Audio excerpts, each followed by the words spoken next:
Hello everybody, it's our first time live on this channel in a while. I gotta cut my hair soon.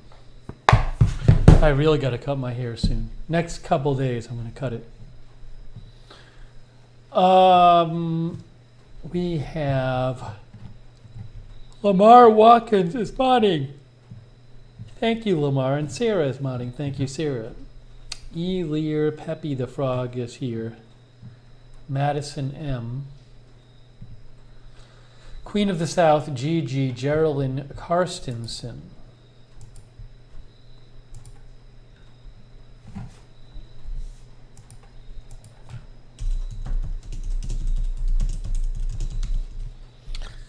Kim Hayes. Chips Not Chunks is here. The Citizen, Marlena Martirano, Lynn Downey, Jenny Lassiter, BZ Sing Neon Ken Road, Bob Messina,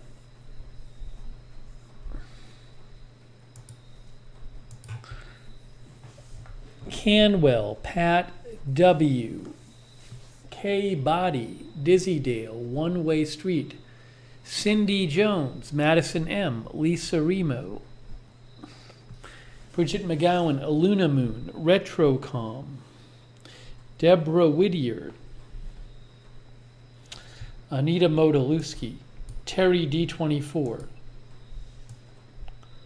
Howie M. Dog Toggler, Tom Mix, Nemo Wusty, Gordon Gott, Karen, Jen RB, 40 Love Style,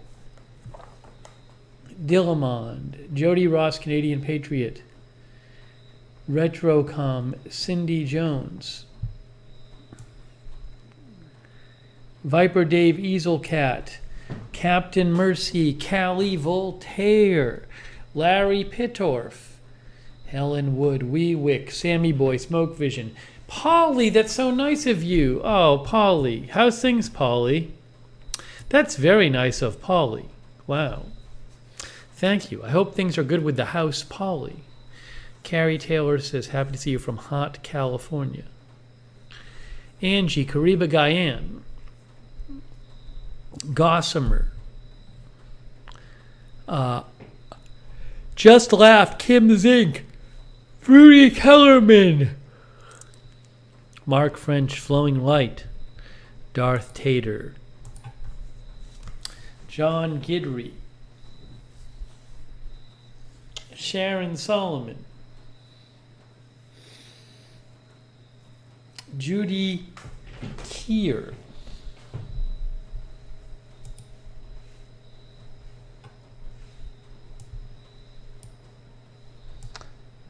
Yeah, it's 63 here. It's not that warm right now. Oops. I will show you.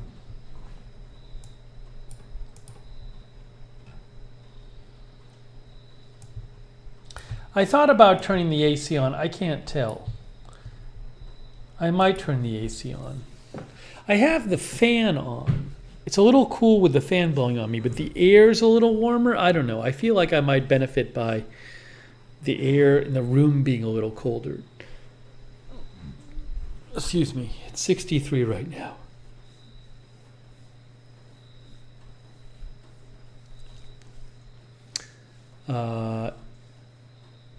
Yeah, getting colder, Lamar, you're right.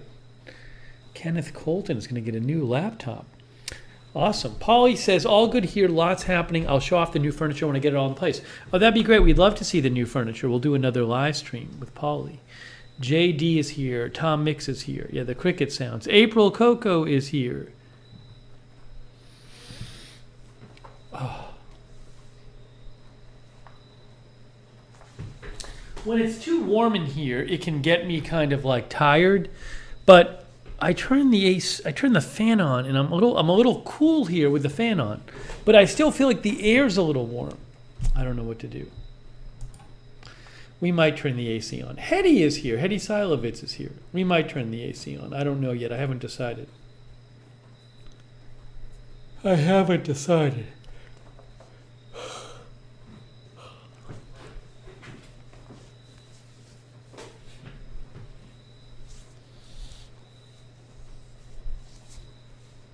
Kenneth got his laptop at Best Buy. Hey, Haniel, I will talk about my trip coming up. Thanks, Haniel. That's so nice of you. Haniel Vargas. Oh, my hair is such a mess. It's going to get cut in the next few nights. It'll get cut. Terry D24 is here. Perkman is here. Erica is here. She said, Helly. Oh, thank you, Geraldine Karstensen. Wow, I haven't done anything yet. Geraldine says, heading for Lurker Lounge. Good to see you back, and thank you, Mods. Wow. Thanks, Geraldine. That's so nice of you. And Queen of the South as well. Oh, my gosh. I haven't done anything yet. Welcome back, Steve. Thanks, Mods, for chicken wings hot sauce test. Hey, thanks, Queen of the South. Yeah, I got to go. I think the sauce is still at the UPS store. I got to go the next couple of days over to the UPS store and get that package that Sean sent. It's not here. I think it's at the UPS store. I didn't get over there today. But that's really nice of you guys. Thank you, Geraldine Karstensen and Queen of the South and Haniel Vargas. Thank you so much. Yeah, I'm looking forward to doing that. I'm going to get chicken wings for it. Oh, Dizzy Dale, too. Guys, I have done nothing yet. That is incredibly nice of you. Thank you, Dizzy Dale. Wow. Thanks, Dizzy Dale. Erin Aware says it's going to be 1:15 tomorrow, where she is. Now, why did I get a Ring notification? Neighborhood alert in my town from Ring. Car theft. My downstairs neighbor's white Subaru. That's not really my neighborhood. It's the next town over. It was stolen. No, that's the next town over. It's a Ring notification. Oh, Kenneth Colton. My gosh, thank you. Kenneth says, sending love to everyone. Thanks, Steve and all the mods. Happy birthday to all the September babies like me, turning 39 on the 23rd. Happy early birthday, Kenneth. Kenneth, that's so kind of you. I have done nothing yet. Thank you, Kenneth Colton. And One Way Street. Oh, too nice. One Way Street says, welcome back. Hey, thanks, One Way Street. It's very nice of you. You guys are being too nice. And C. Michelle Sparks is too. Oh, C. Michelle Sparks, thank you. She says, just because we miss you. Hey, thanks, C. Michelle Sparks. That is super nice of all you guys. Thank you so much. Wow. Really kind of you.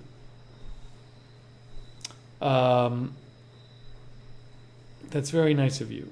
I appreciate it. Steve Chambers is here. K Body is here. Damian Hill is here. Madison M is here. Raj is here. Hey, new girl. Oh, guys. That's very kind of you, hey, new girl. I haven't done anything yet. Thank you so much, hey, new girl, who says, happy birthday, Virgos. And thank you, Cindy Jones, as well. Thank you, Cindy, for the Baby Lemon sticker, Blushing Baby Lemon. Thank you, Cindy. MJ is here. MJ, did Amazon ever give you credit for the return when I returned your thing? MJ's here. Pippi Long is here. Rusty Craig is here. Maui M is here. Mike, Precode Fan is here. Oh, thanks, Sammy Boy. Thank you, Sammy Boy. Sammy Boy says, good to have Steve back. Hey, thanks, Sammy Boy. That's so kind of you. Thank you. Tom Muller is here. Patty Whack is here.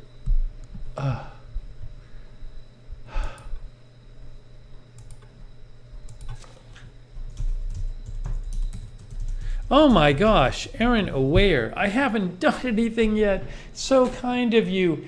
Erin says we missed you. I missed all you guys. We haven't done this in a while. We haven't done this in, I think, like a week and a half. Probably the Friday I got to LA. Or no, the day I got to LA, I think it was. We did a Lookner stream. That was like, I think that was a Wednesday night. So that was probably 12 days ago. Oh, thanks, Art Norman Jr. Thank you, Art. Very nice of Art Norman Jr., author. Thank you, Art Norman Jr. I hope you are well. Lamar thinks it was the 27th of August. Please, no news in the chat. Kenneth. Thank you, Kenneth. Kenneth says, we really missed you. Glad you had a great trip in LA. Thanks again, Kenneth. Man. Happy early. Kenneth's birthday is in 18 days.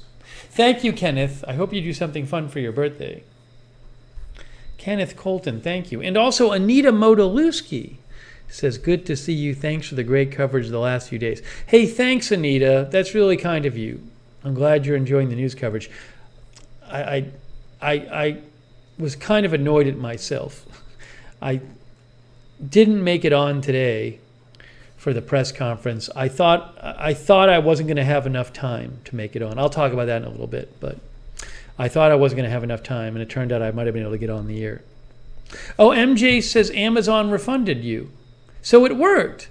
MJ, so the refund worked. So even though I returned it after 30 days, they still accepted it. Well, that's great. I'm so glad. Larry, there's no green screen back here. I'm just in the room. Portland Trailblazers TV is here. Jake from State Farm is here.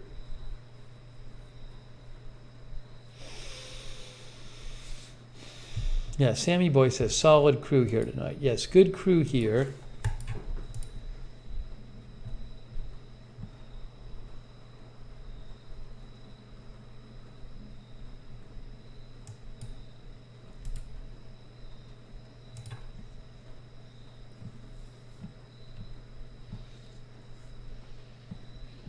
One moment here.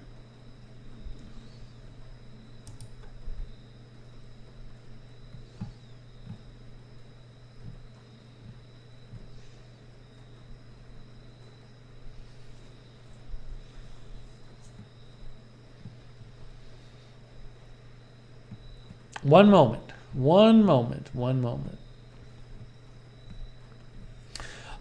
Vincent Savard is here. Hello, Vincent. LNG is here. House. Hold on. That looks like a fake user.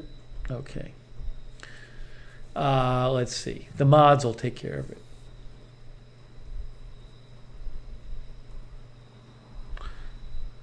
Roger says, ready for the big Houston adult beverages? I don't know what that means. Donna Brueggemann is here. Christine McPherson is here. Manuel Castillo from Kansas is here, from Kansas. Hey, Cynthia Moon is modding too. Cynthia Moon, Lamar Watkins, and Sarah. Thank you, guys. Thank you.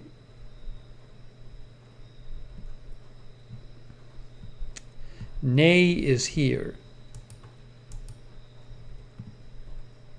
Got a bunch of catching up to do. Thank you to Karen. Hey, Karen, that's so kind of you. Karen says, we miss you. Thank you, Karen. I missed doing the channel. It's been a little while. It's been 12 days, I think. The last stream we did on this channel was Wednesday of 2 weeks ago. That wasn't even that long.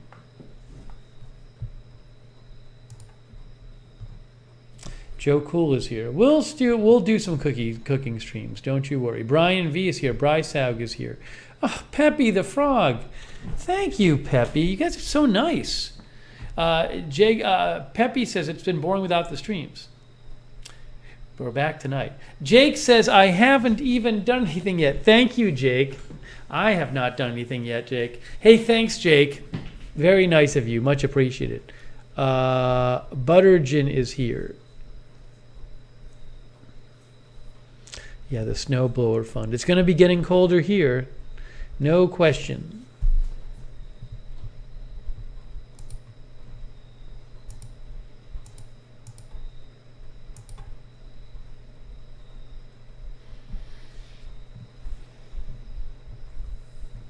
Jimmy ZNJ is here.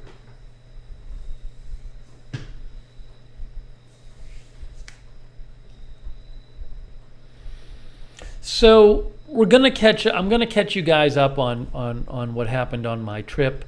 We're gonna talk about that. We got a lot of catching up to do.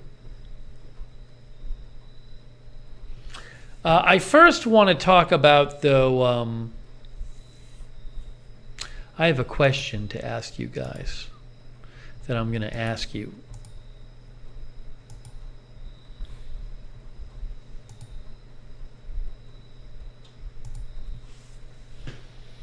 Tanya is here. Tanya W45. Bogey Boglarovics is here.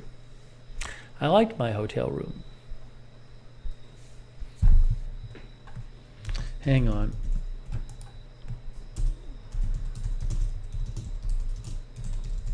Oh my gosh, MJ, that's so generous of you.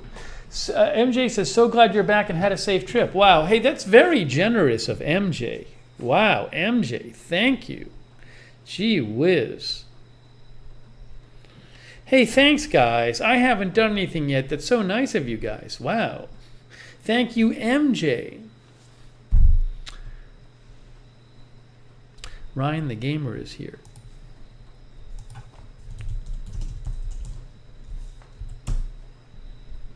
In Santa Monica, it's 76 right now.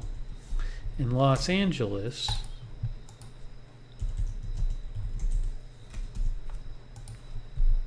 it's 89.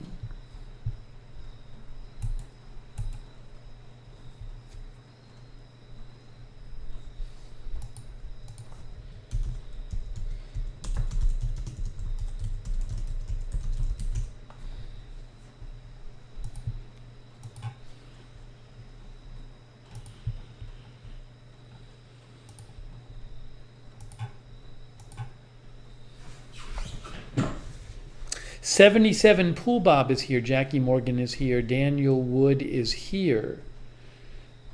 Robin Banks is here. Bridget says it got to 114 in Northern California. Robin says it's 110 in Chico, California.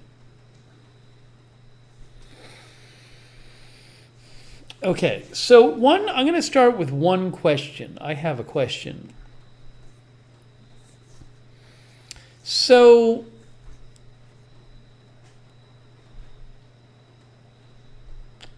my question is this. Hey, 12 Trees here. Hello, 12 Tree.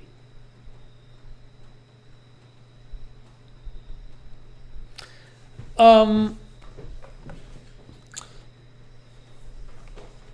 the past month or so, I've seen several things which lead me to believe that it would not be a problem if we were on Twitch on Lookner at the same time as we were on this channel.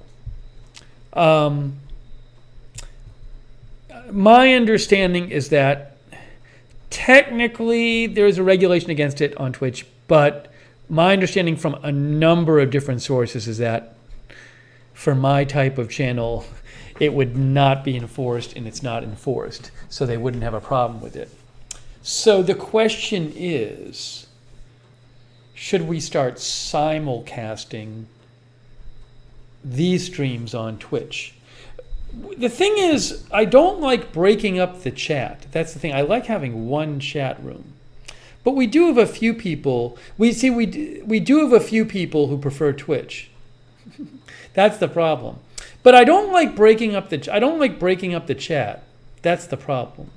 So it's a balance between between not wanting to break up the chat, but wanting maybe people who don't watch one or the other. Well, Sarah, our mod says, I don't want to break up the chat. It actually is harder to mod. That is true. I understand that. It's harder to mod and it's harder for you to read the chat. I mean, it's different for Agenda Free TV. Simone is here from Italy. Hello, Simone. Lamar said we would have to mod 2 screens. Nemo Wusty says it will break up the chat. One of our other viewers said you could rotate between the two.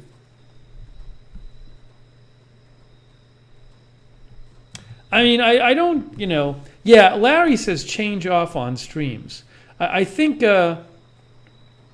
Jake says, not for Lookner channel, one chat to rule them all. I think maybe for Lookner, it's better just having it be one stream. But what we can do is once in a while go on to Twitch instead of YouTube. I think that's a better plan for the moment. Gary Hammonds is here.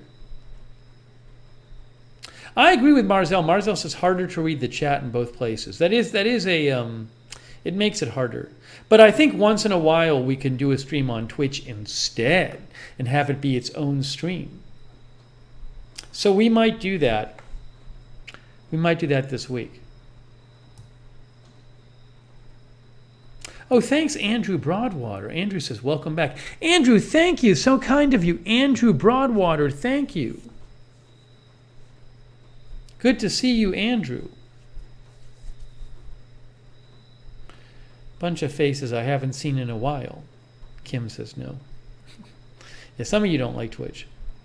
Doug Rupke is here. Well, Sarah says we can go back and forth. Yeah, I think going back and forth is probably better for the near future. I think so. I appreciate the feedback, though.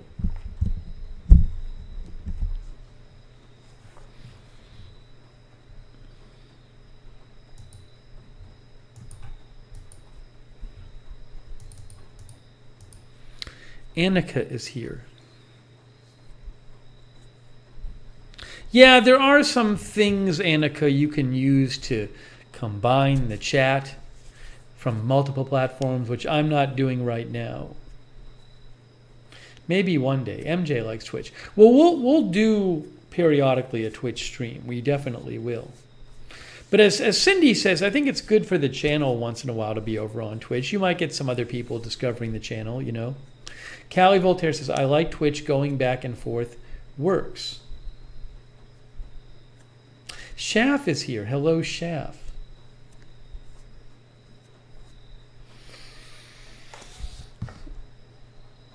See, Michelle Sparks says, I'm still signed up for D Live. That was a while ago. That was a while ago. You know, we never see anymore is Nicole Wilson. Nicole Wilson used to come to our Lookner chats. We haven't seen her for like a year. Dart Tater is here. Wendy Sierna is here. Shamel is here. Who says there's a way to integrate the two chats. Yeah, I have to look into that, but for the moment now, we'll do it this way.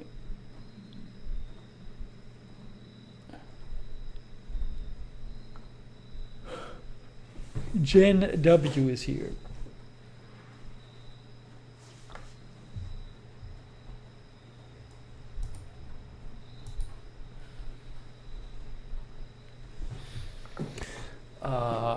Andrew says, I'm a friend of YouTube, but I have Twitch ready to go.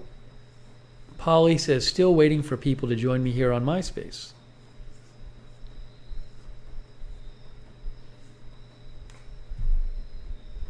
All right. Nay, you're on your way to Hydeland.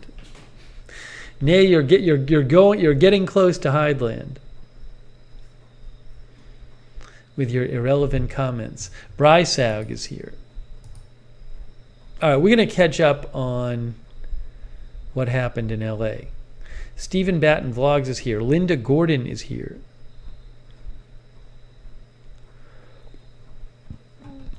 Okay. We got some updates from LA. Hey, Billy Joe Drage is here.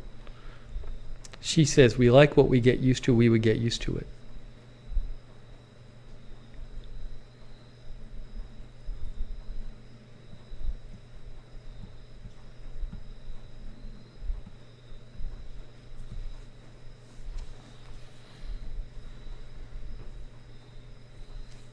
Cherry Cola is here. Kathy Balt Meskis is here. All right, are you ready to hear about Maisie Humphrey is here. Are you ready to hear about some of the LA trip? Some of the LA trip. Oh, Rita came by. Hello, Rita.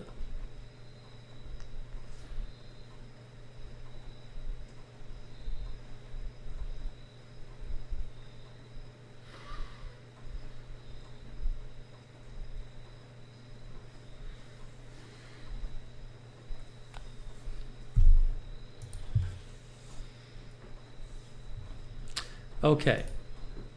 We're getting ready to start.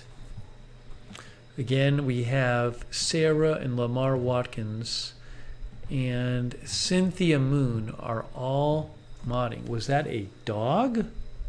No, there's no dog here. Excuse me, Roxanne Betke is here too. Darren Markley is here as well.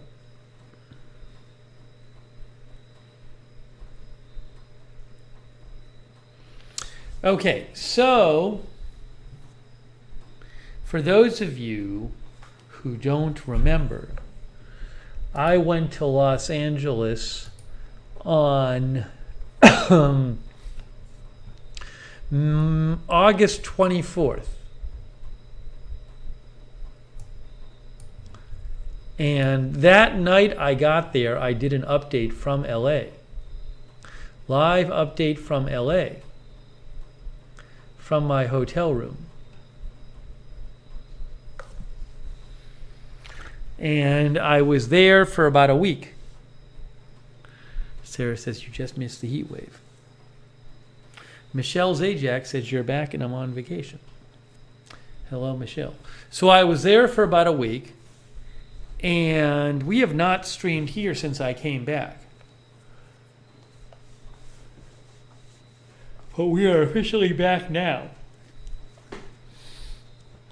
And I went to LA because I was basically doing like a reunion thing and getting together with a bunch of friends.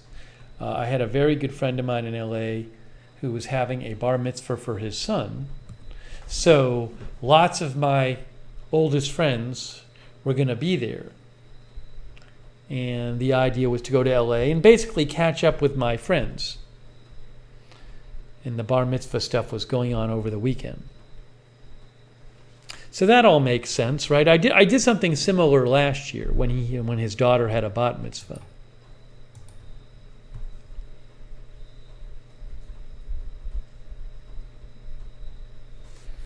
So I want to catch you guys up on what happened. Southern Stitcher is here.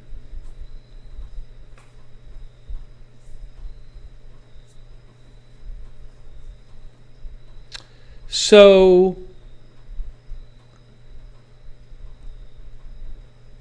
the first day I was there was Thursday because I showed up Wednesday night. I flew into town Wednesday night. And on Thursday, what did I do Thursday? There were two of my friends who were going to be at the bar mitzvah, but I wanted to see them before. So I saw two of my friends on Thursday. And actually, I saw three friends on Thursday.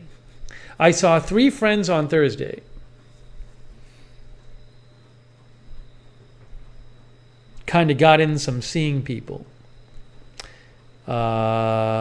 And oh yeah, my friends know I have these channels.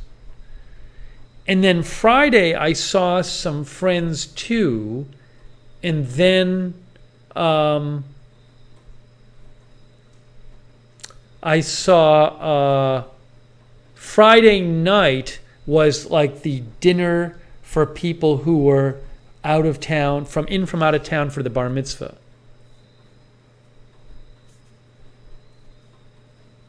Okay? So basically I had 2 days of seeing people, and then Friday night I went to like the first of the bar mitzvah events, which was the dinner. And then Saturday was, the schedule for Saturday was that the service was scheduled for 1:30 p.m. and then the party for the bar mitzvah was scheduled for 6:30 p.m. So you would go to the service, the religious service, and then you'd leave, and then you'd go to the party at 6:30. Okay? So, all right, so let me tell you how all that went. So Friday after I went, the dinner was very fun. I saw some friends at that dinner on Friday night, right? Saw some friends and hung out, and then left the dinner and the plan was to go to the service at 1:30 on Saturday. But overnight, I started feeling like a little cough coming on. And then my stomach wasn't feeling too good overnight. I kind of had a weird stomach thing. Now, I did eat a lot at the dinner. Though. But I started feeling a little cough overnight and a little stomach thing going on. Oh, Sean TV is here. Good to see you, Sean. So, by the way, my friend who is having the bar mitzvah stuff, he had a rule, which is he before every event over the weekend, he wanted everybody to test themselves. So on Friday before the dinner on Friday night, I tested myself for COVID and I was negative, right? So I did that. So anyways, early Friday night into Saturday morning, I kind of felt like kind of weird, kind of like I had a little cough or something, and then my stomach felt kind of funny. Didn't sleep particularly great on Friday night into Saturday. But, I got up and I was ready to go to the service. And in the morning when I got up, I said, well, I'm supposed to take another COVID test, so I'll take the COVID test. So I took the COVID test and I looked at it after 15 minutes and there was nothing. There was just there was the control line and there was no other line there. So that was good, right? So I was like, whatever. Maybe it's, as Sarah says, maybe just all the traveling. I sometimes do get sick when I travel. That's not infrequent for me. It's the running around and everything, right? Hang on a second here. So I figure, that's probably what happened. Hold on. Where is this thing I want to show you, by the way? Here. Hey, Eddie, good to see you, Eddie. Thanks, Eddie Smith. I appreciate it. Eddie, after I'm done talking about this, my LA experience, I'd love to hear about what's going on with the channel. So keep that in mind, Eddie. Because I'd like to hear about that after I give this update here. Hold on.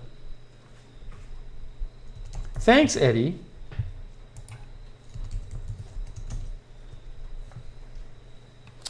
Abe Kusi is here too. Sorry, hold on. Kara says, I often get sick when I travel and all the eating out ruins my digestion. And as I mentioned, I ate a lot at that dinner on Friday. So I was just like, you know what? All this traveling and I ate a lot. That's probably what happened. So anyways. Okay. So as I mentioned, I had to take a test before every event.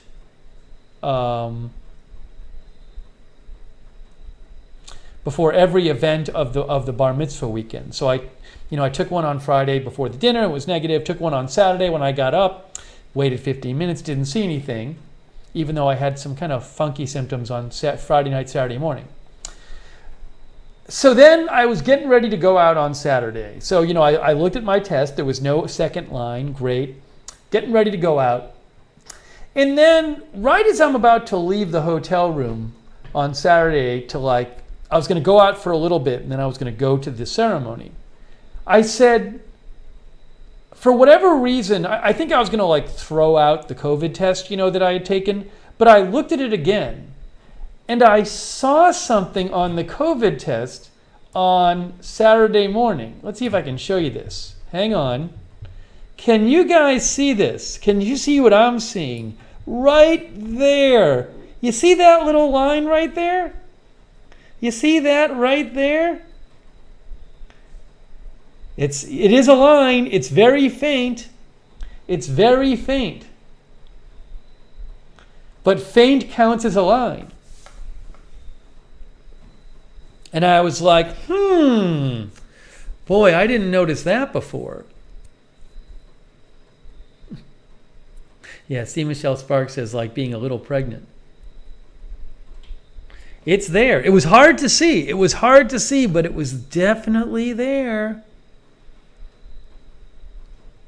So I said I'm going to take another test. I'm going to take another test. I think I have a picture of the other one.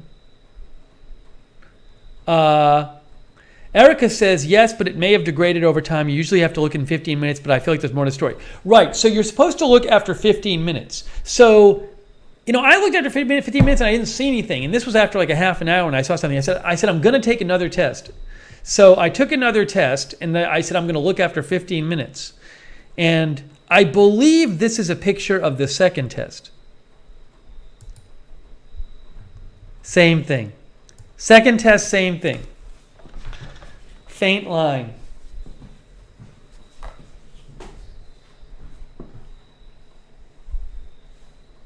So it was faint, but it was definite. It was faint, but it was definite. And faint counts. Yeah, Erica says, oh yeah, that's like beginning positive. Yeah, if you look at the instructions for the test, it says if it's faint, it counts. And I took 2 tests, and so not only did I have these faint lines, but also the night before, I had gotten weird symptoms. I started to feel like I had a cough, and my stomach was weird.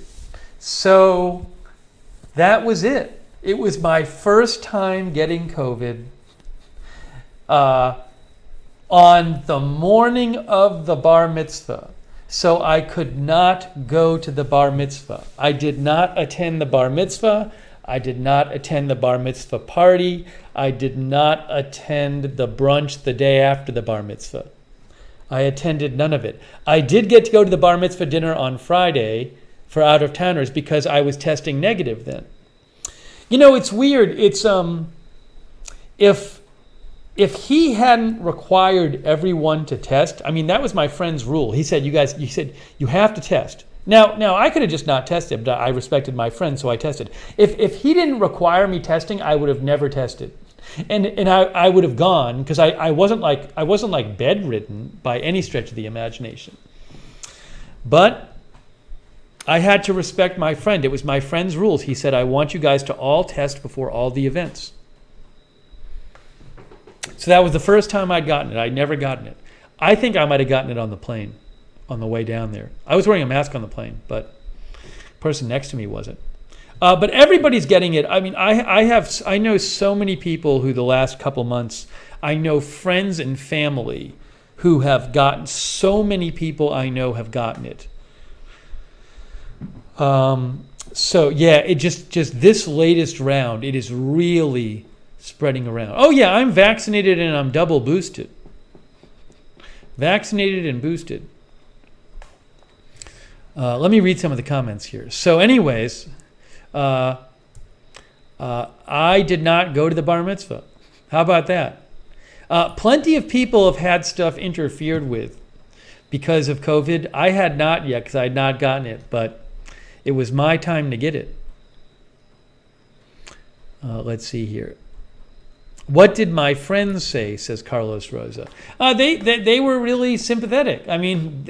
They thought they were disappointed that I couldn't be there. I fortunately got to see a few friends on Thursday and Friday before I got it. Yeah.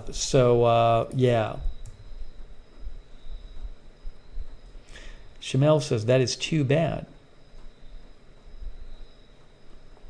Michelle says, when my husband and I had it, the second line popped up super fast and it was super dark and we were all the way vaccine boosted. Thankfully, not too bad. All right. So what happened is, I am fine now. I don't think I have any symptoms anymore. And what happened is, my symptoms were, it was never that bad. Fortunately, I was never bedridden. I had kind of, the first couple days, I had like a series of symptoms. For like a day, my nose was running a lot, but that cleared up like after a day. I had some coughing. I had some aches. For about 2 days, I had some chills. I didn't take my temperature. I wouldn't be surprised if I had like a light fever. But basically, after a couple days, the only symptom I really had was like this sore throat. The one symptom that persisted was a sore throat, which I no longer have. So fortunately, it didn't. Again, I was not bedridden. I was not exhausted. I did have symptoms. It kind of felt like a cold, light flu thing for a few days, and then the sore throat kind of lingered for a bit. But fortunately now, I'm fine. Hold on a second. Yeah. Sorry, I just had to time somebody out.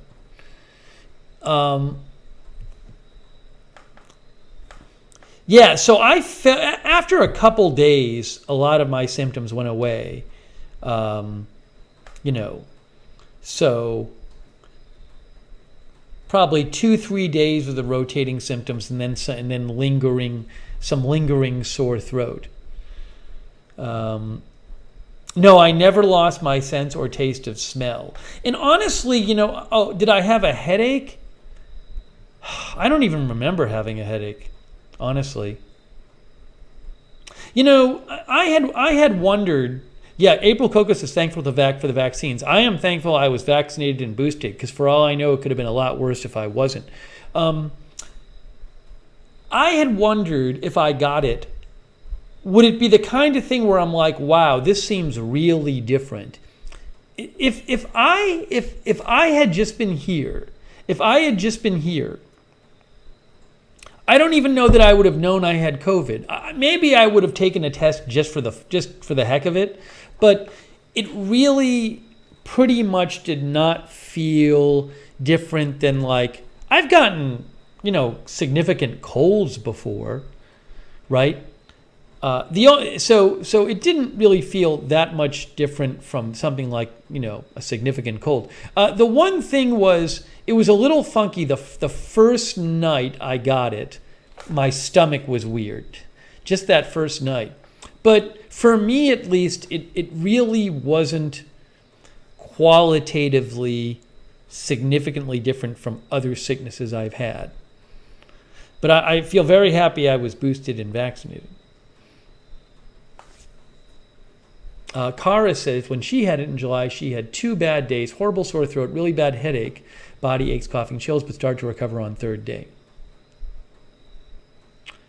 Yeah, so anyways, sadly, I did not get to go to the bar mitzvah party and ceremony. It happens. This is now, I think I got it on the flight there. So, by the way, I don't, I live by myself. I don't have that many interactions with lots of people all the time. In the week leading up to, the week or so leading up to my trip, I did, I went out with family a couple times to eat, so I could have been sitting next to somebody at a restaurant, right? Also, I did, I met up with some family members prior to leaving, but I met up with some family members outdoors. But I do remember on the flight there was a guy sitting literally right next to me on the flight there. He actually was like a big guy, and he was perfectly nice, but he was so big that his arm was in my seat space, which was annoying. Maybe I can show you a picture of his arm in my seat space. Here it is. Here's his arm in my seat space. This is on the flight down. So that's the arm bar. This is my seat space. But he's kind of big. So his arm sometimes was in my seat space. He was not masked, and he was also coughing sometime. So I would not be surprised if I got it from that guy. Oh, Sonic said I posted that on Twitter. Did I post that on Twitter, Sonic? Sonic said that was bonus Lookner channel content on Twitter. I forget. Did I post it on Twitter? Good to see you, Sonic. And I was right next to that guy for like 6.5 hours, and he did not have a mask, and I had a mask. But you got to take off the mask to eat and stuff. So I would not be surprised if that's the guy I got it from. I would not. If he did have it, I would think there's a fairly decent chance I would get it from him. He was right next to me. He had no mask on. And he was coughing some. So if I had to, I don't know for sure that I got it from that guy, but it very well might be that I got it from that guy.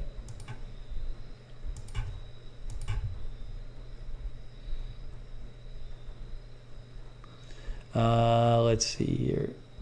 Hold on. I'm going back to check to see where I posted that on Twitter. MJ says he may have gave it to you like you said. Yeah, I mean, that's one of the leading culprits. Because I did start having symptoms, Well, I would have gotten the symptoms pretty quick in that case, but it's possible. It's possible. I don't see that on Twitter. Where was it on Twitter?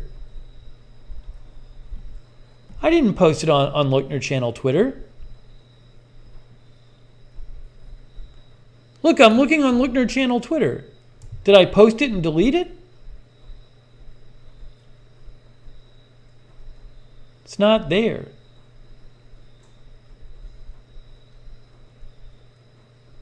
Oh, it was on the stream from the hotel. Okay, people are saying I showed it on the stream I did from the hotel. That's what it was. Okay, thank you. Good to see you, Linda Belk. Linda is moderating too. Linda Belk, Sarah, Cynthia Moon, Lamar Watkins moderating. Thank you. Quentin from Astoria is here. Ann Fitzgerald is here.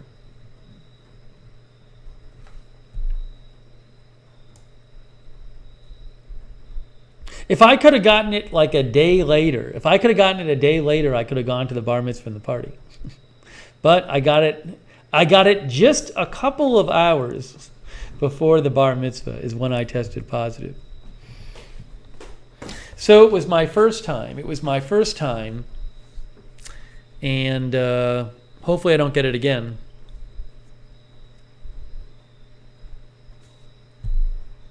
Lear, that's not true. Lear says you weren't feeling well before you went. Oh, I don't remember that.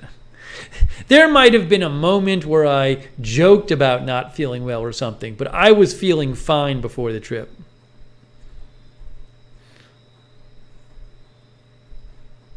I did some LA stuff afterwards. I just didn't I avoided people. So I went and walked around Santa Monica some, for example. I did some outdoor LA things over the next couple of days. I just avoided people.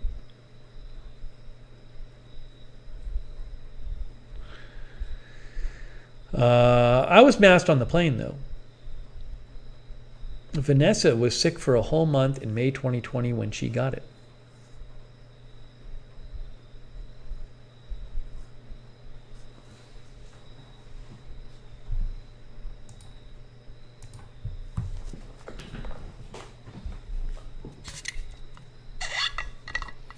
But I am fine now. So, anyways, it was sad. I was bummed. That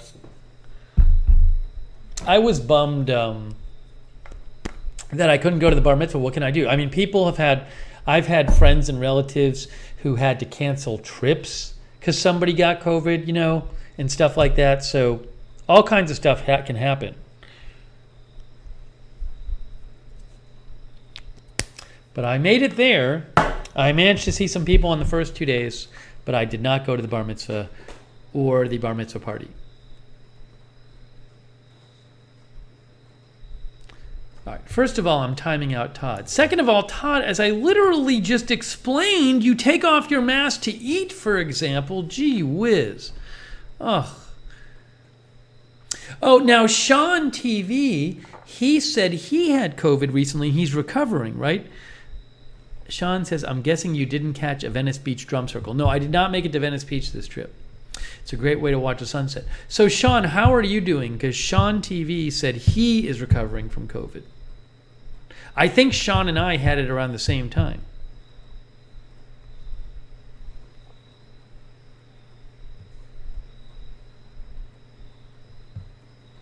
Linda says, I fly to Reno Wednesday. I hope I do not catch it. So many people catching it the last month or so. Holly says, I'm surprised you didn't stay in the room. I was paranoid after I had it. Well, I felt pretty good. And again, I just was avoiding people, basically.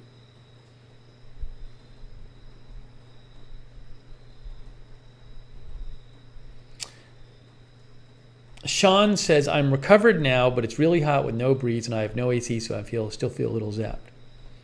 Well, I'm glad to hear you have recovered.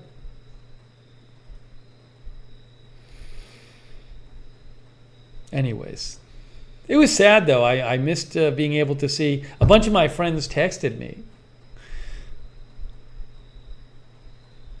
Linda says, the good thing is now you have natural antibodies.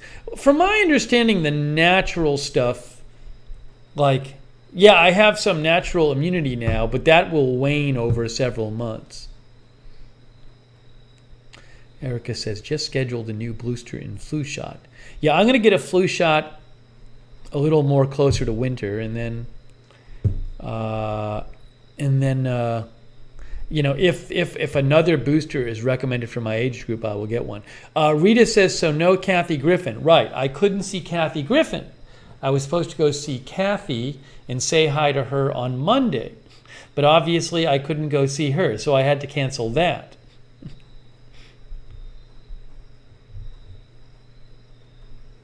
Jonas said, I said 2 weeks ago when I had COVID to be careful. Guess I shouldn't have ever said anything. Well, it's not like I was running around going to raves the last couple weeks.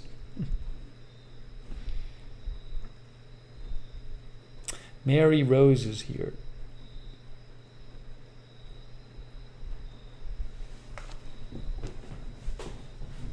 Oh, so I did get to see, though. You know, one thing I was gonna try to do when I was out there also is I was gonna try to meet up maybe with a couple different viewers. I did that last year. So I did get to do that before I came down with COVID. I did get to meet up with two different viewers. Unfortunately, I didn't get to meet up with all the viewers I was planning on. I was supposed to meet up with Harry and Phyllis at some point. I couldn't do that because I had COVID. I was going to try to meet up with Rick Hoppy, who I met last year. Couldn't do that because I got COVID. So as an example. But I met up with Weston, who I don't know if you guys know. Weston's a really great guy. He's like a longtime viewer and supporter of the channels. I also met up with one other viewer who some of you might know. You might know this person. We'll see. I met up with Callie Voltaire. Little did I know that shortly after this meeting, about 15 hours later, I would test positive for COVID. But she did not get it. But I did meet up with Callie, which was good. I had never met Callie in person. So we were able to arrange it that we got to meet up. So that's good. And it was really fun meeting Wes, too. Polly says he's jealous. Well, Polly, if you go out to LA, contact Callie and see if you can meet up with her. So we had a lovely meetup. It was great to meet her in person. She was in LA for a little bit. She lives in Southern California, but she doesn't live right in LA. We just went to have like a breakfast. I guess you could call it, I was calling it breakfast, but it was more like brunch, I guess.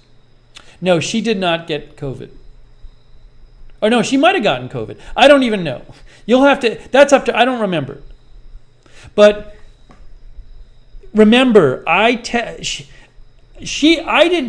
get it from her because This was like the day before I tested positive. So I don't think there's any way I got it from her because that would be too quick. But I don't remember what happened with her. She'll talk about what happened with her in the chat. I can't remember. But that was before I was symptomatic and before I tested positive. Little did I know that. Oh no, this was like 24 hours before I tested positive. And I had no symptoms. So, Also, we were outside. We were eating at this outside place, like with a little overhang.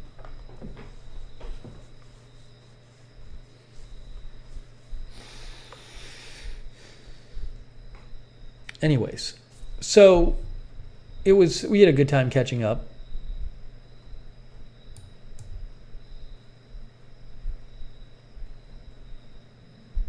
Kay said I had pancakes. Maybe I mentioned that on this. No, I probably hadn't mentioned that. I did. I never had pancakes because I love them, but I never eat them. But I had them that day.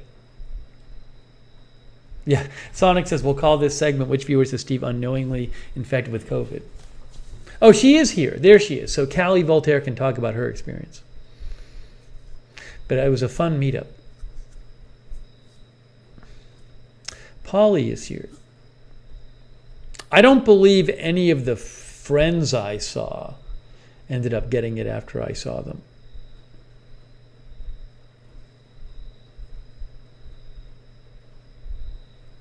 I could have ended up going to the bar mitzvah if I didn't check my test on Saturday morning. If I didn't check it twice, because the first time I checked it, I didn't see anything. If I didn't check it twice and see that incredibly faint line, I would have been like, oh, I was ready to go to the bar mitzvah.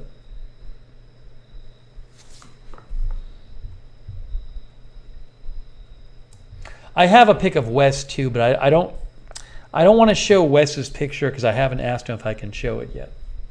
But Wes and I had a nice lunch Thursday.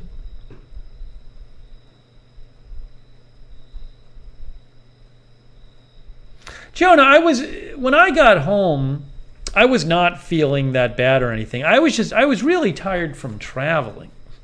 When I did that stream after getting home, I hadn't eaten in like 8 hours. And I was really worn out from traveling.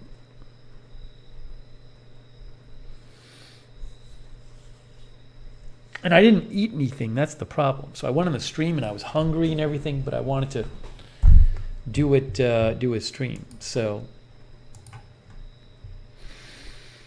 it's my first time. I had not gotten it ever.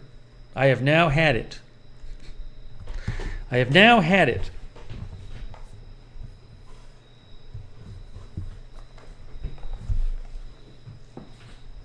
No, see, Michelle Sparks says you don't do plane travel well. I quite often get sick when I travel on a plane. I just do. It happens. I've gotten sick when I used to not live in Boston and I would travel back to see my family. There were times I got sick. Remember when I went a few years ago and visited Taiwan? After the plane, I got sick. It happens. Rita says you're officially in the COVID club. I think I get worn out when I travel, and then you're around all these other people.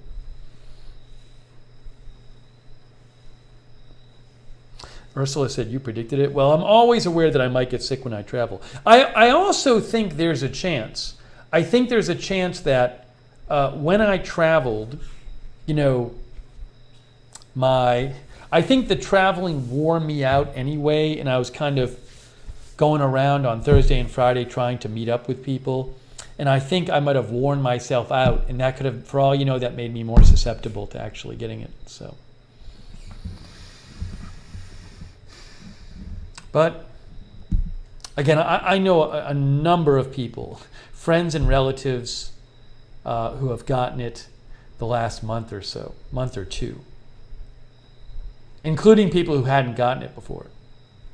I know families of people where like much of the family got it.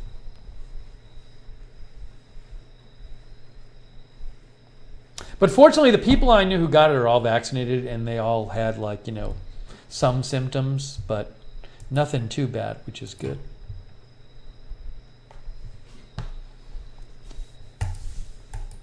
All right, so I wanted to update you guys on that.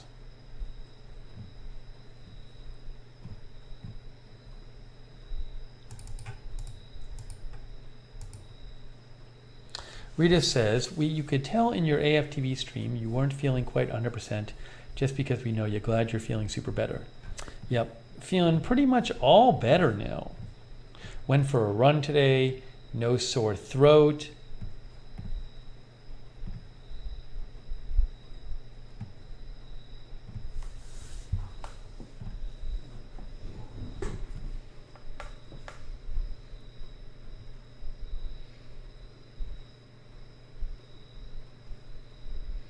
But anyways. Hey, but I got to use some of my free COVID tests that I ordered from the government. Those are the ones I used.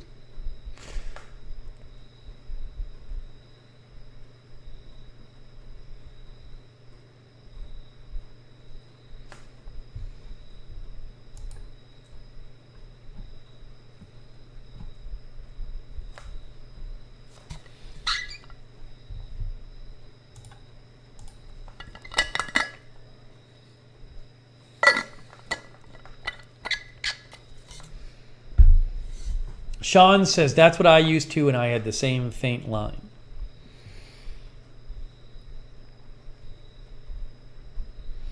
I did check my Ring cams. I really liked having my Ring cams set up while I was away, because I could once in a while, once or twice a day, I would check and make sure my apartment was all in one piece, and I felt much more relaxed. Erica says they're ending the free test program. I felt much more relaxed about when I could check my Ring cameras and see that my place was all in one piece. Mothra is here. Brian Heffern is here. Brian, I think, said that he went to the Taylor Hawkins tribute concert in London. Wow. Nice. I'm sure that was quite an experience. Megan says, glad you're feeling better. I've never had COVID as far as I know.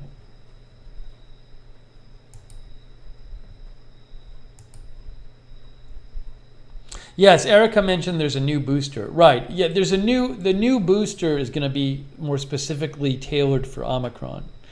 But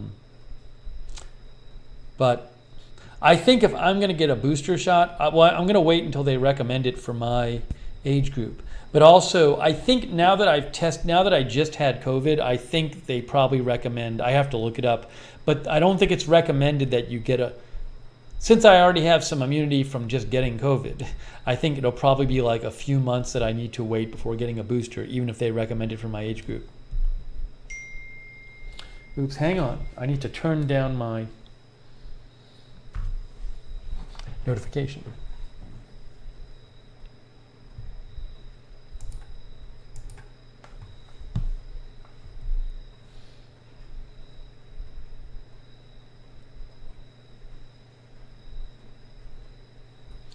Erica said they did already recommend 18 and up. Yeah, but how many? I've had 2 booster shots already. I had 2 booster shots because both were recommended by the CDC. I don't know how many they're recommending. Andy's randomness is here.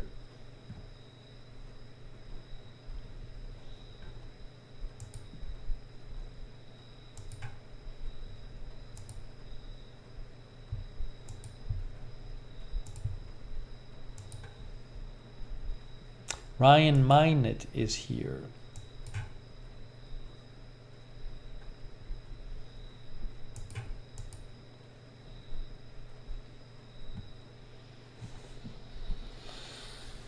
Okay. Sean, by the way, I'm going to try to go tomorrow if I can to go to the UPS store and grab your sauces.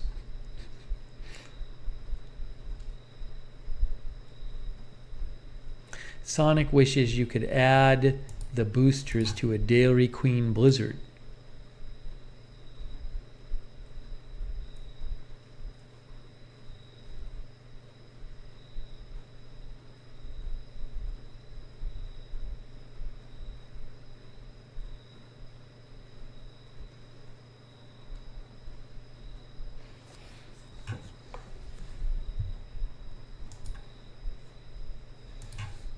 Okay, so we discussed that. What happened to Eddie Smith? Did Eddie leave us? I'm going to message Eddie.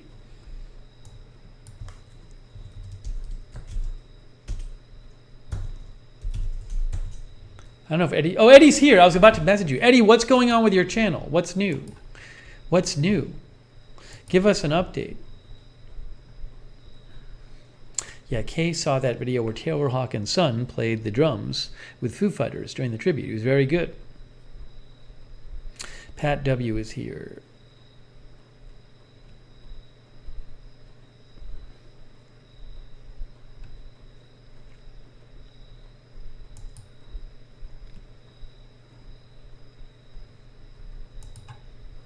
Hey, thanks to Linda Belk and Sarah and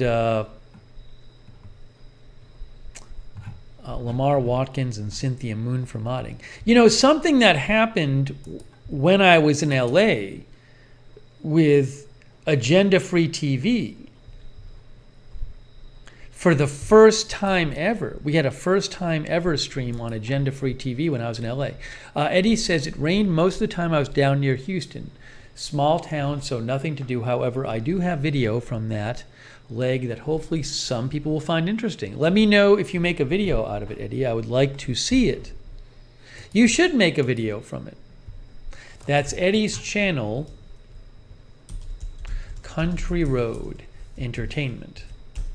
I very much enjoy Eddie's travel videos. Check out Eddie. I encourage you to check out Eddie's channel. I think his videos are very enjoyable. I watch them all when they come out. He did one of the second biggest Bass Pro Shop recently. Country Road Entertainment.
Eddie does a good job on his videos. He puts a bunch of time into them, edits them all nice. They're fun to watch. They deserve to be watched. So give Eddie a check. Check Eddie out at Country Road Entertainment. I think you might like it. Let's see here. Eddie says his new video is in process. It has some footage from there and outlines why I was in Livingston, Texas. I'm in Paris, Texas now, but leaving early and going back to Springfield, Missouri to film for 2 more weeks. See, Pat W. says Eddie's videos are very enjoyable. He does a good job. And you know him.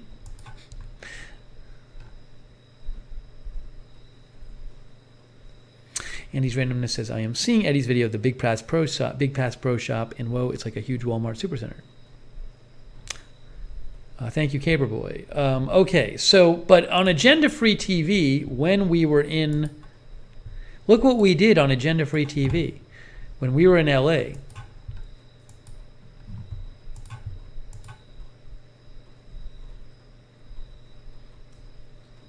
look what we did.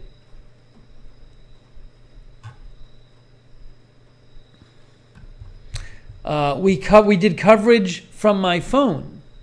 We did a video from my phone. Hey, folks. Look, it's me on my phone.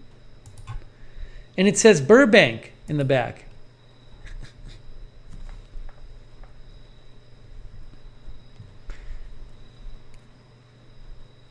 I found out that the document was coming out. What was it? The affidavit. So I said, you know what? We'll just cover it. We can only be on YouTube because I was on my phone. We couldn't be on the other platforms.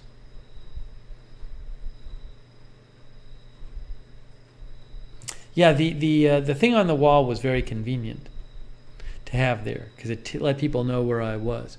But we had never done that before. I had never done a stream from my phone on agenda-free TV. Kind of felt weird doing it.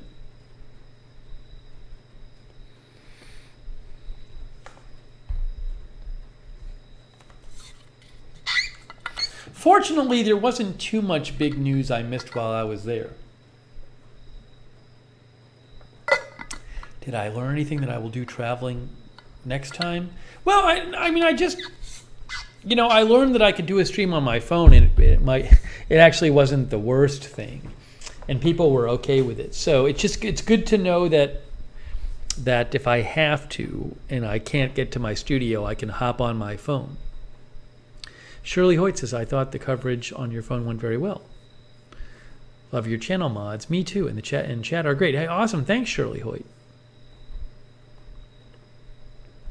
Polly says, I think you apologized too much. He said it looked good, just remote. Yeah, thanks, Polly. I felt so bad that it wasn't the usual kind of stream. Christine said a lot of people loved the background. The couch was fine. Yeah, I mean, it kind of worked out. I realized my shirt was kind of messed up. Like my collar was a bit folded over my tie, unfortunately. Yes, and you could hear a kid making noises in like either outside or the next room over. Thanks, Andrew. Broadwater. Joe's Crayons is here. Hey, Joe's Crayons. But yeah, we'd never done a stream like that. Louise says the sound and picture were quite good, though. I think maybe some people liked it.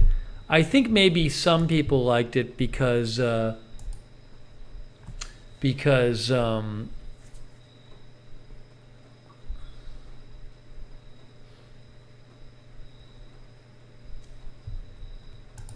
on.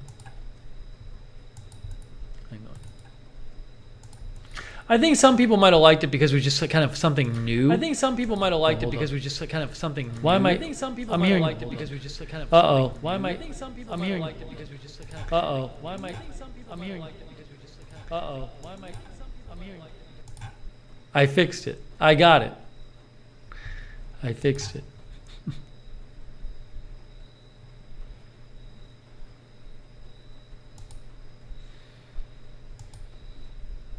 Sorry. That was not. We don't want to have that happen.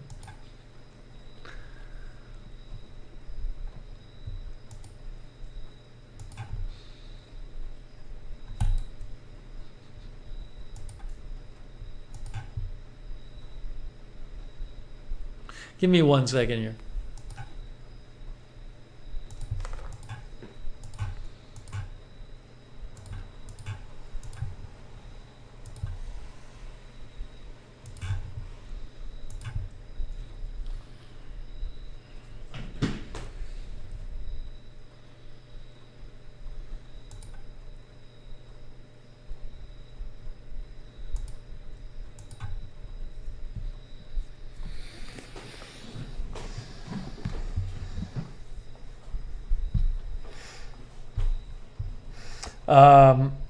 Yeah, so I mean, I think for some people it was neat because, like, oh, we've never done this.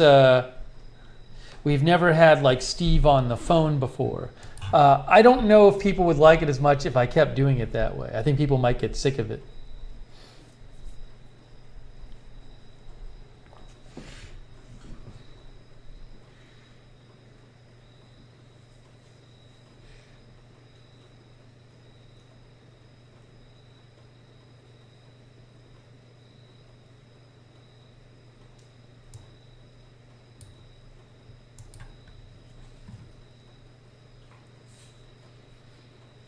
But it's also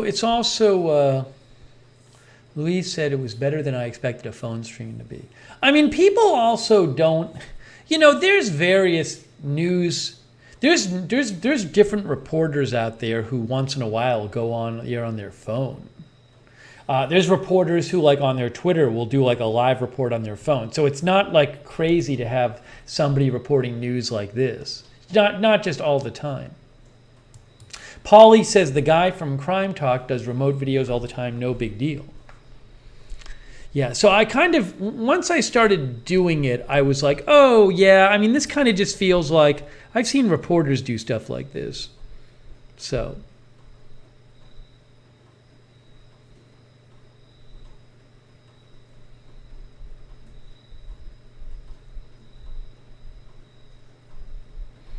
Yugu says not bad. Hang on a second here. We'll do it this way.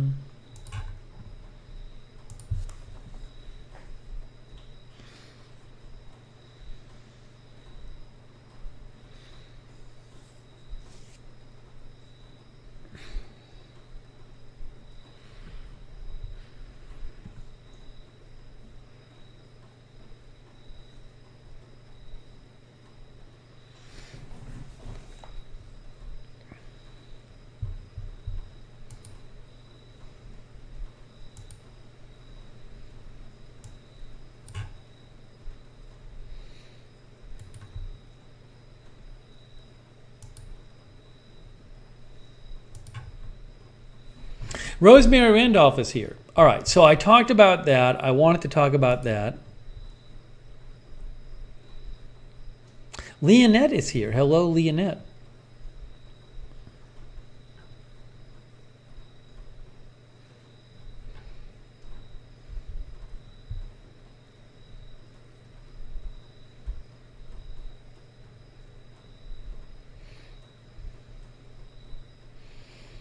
Okay, what is the next thing? Oh, I did notice, I noticed something about my hotel. I noticed something about my hotel that I wanted to share with you guys, which I thought was kind of funny. Billy Joe Dre says, now you're the reporter that has done that.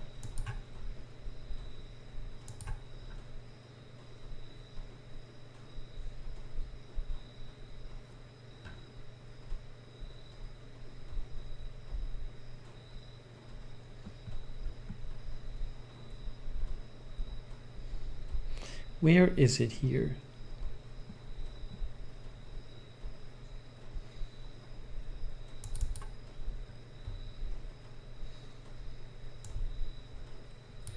So the hotel I was at, like, I was doing this thing when I was at the hotel, because I get, like, when I stay in I don't stay in a hotel much at all, but I did stay in a hotel in LA, and perfectly decent hotel, but I always get worried that, like, you know, you get these key cards to get into the room, and I feel like, oh, someone's gonna have access to the room, and if I leave, like, my iPad in there, it's just gonna get stolen. There was no safe in the room you could put something in, and I was just like, I would get nervous about leaving anything in the room. So when I would leave for the day, I'd, like, take my bag with me, and I'd put, like, my iPad in it, you know, and anything of value. And I just figured, like, I'm gonna go somewhere today, and when I go somewhere, I'll leave it in my car trunk. I would rather have my iPad locked in my car trunk than sitting in my hotel room. I feel like it'll be better. It'll be better for better, and no one will take it. It'll be less likely to be stolen, right? So now Sean says, I feel like your hotel is safer than your car trunk in LA. That's what Sean thinks. I don't know about that. But what I didn't realize is, I hadn't realized is, my hotel was on the ground floor. And it wasn't until right at the end of my stay in the hotel that I realized that you could open my hotel balcony door. I didn't realize, I thought this was just a window, and just, I don't know why I didn't realize this, but like on like the second to last day I was there, I was like, oh no, wait, you can open this door, which means that the only thing keeping anyone from getting in was this little lock right here. because you had to lock this door from here, because otherwise they could just walk in. So once I noticed that, I was like, oh, I'm very happy with my decision to take stuff with me when I left the room. There was no safe in the room, Rita. There was no safe there. I was like, that doesn't seem very secure to me. But it took me a number. I wasn't around that much the first 3 days, so I just didn't notice that you could open that door.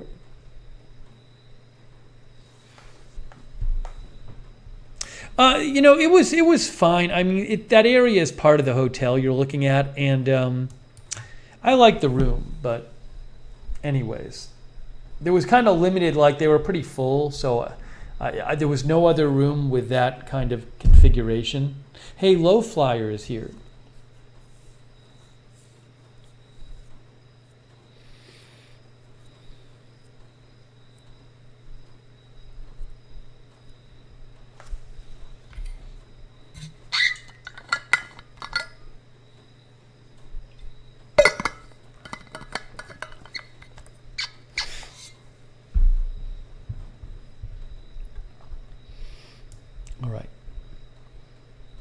Sonic says you should have invited us to watch the AFTV stream in person from the other side of that glass.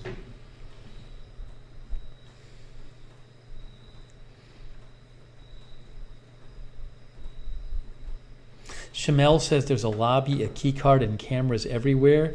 Well, there's no camera in my room. Also, for all I know, there's like somebody working at the hotel and they have access to the room. So it's just the way I dealt with it.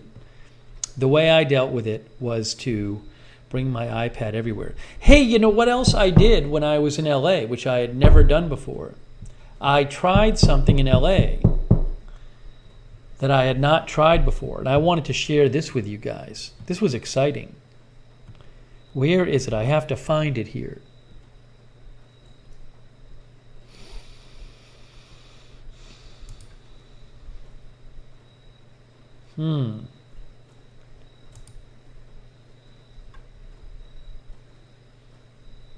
This needs to be edited. How do I edit this? Or rotate it?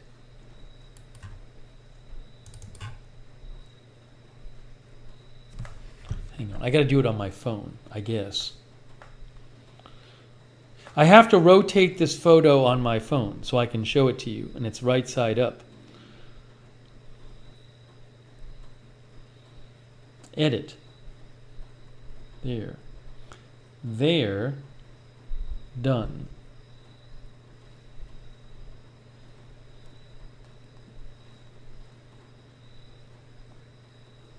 Edit. There. Done. Okay, this should work, hopefully. So, do you guys know... No, that's not what I wanted to show you.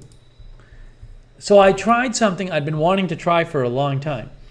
Do you guys know what this is? Where am I? Where am I in this photo?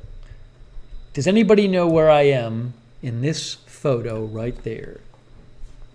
The steak place on Sunset. I did not try a steak place on Sunset. Jackie Morgan got it right away. Wow. Jackie Morgan got it right away. She is on it. Dorian McLean is here.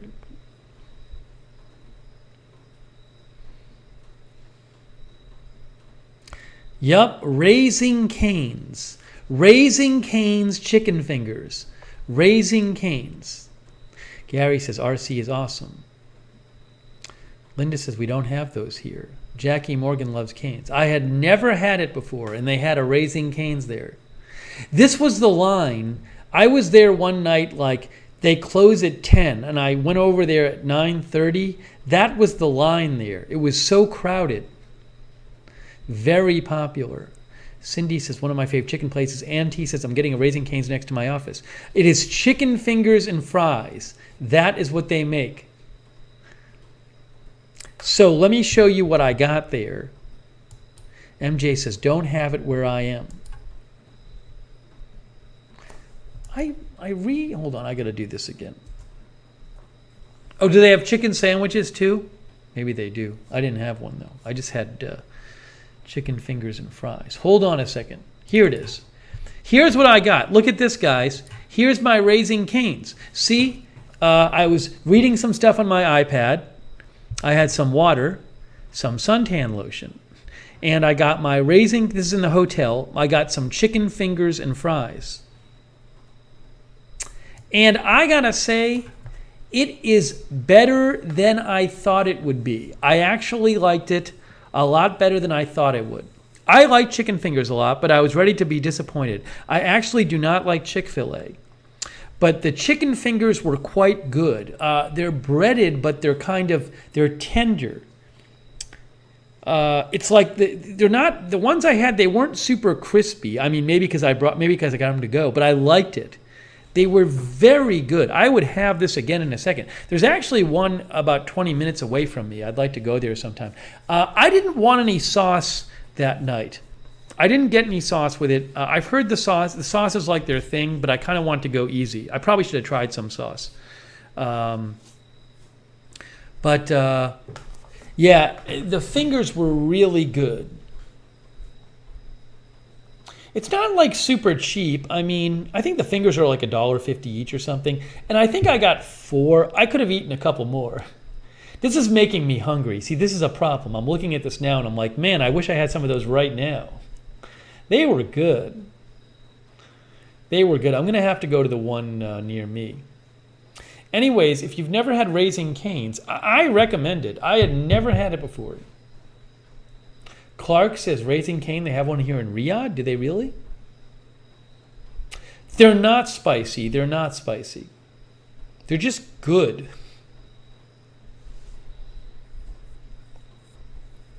Sarah says no one around here likes it. Really? It was very popular there. There was a big line of people. There was a big line of people there. It's like a weeknight, I think. Gossamer says their chicken is so moist you can ask for them to be extra crispy. They sell like big orders of chicken fingers too. Pickle Grammer says they're building one near me. Roxanne Betke loves them. It's called Raising Cane's.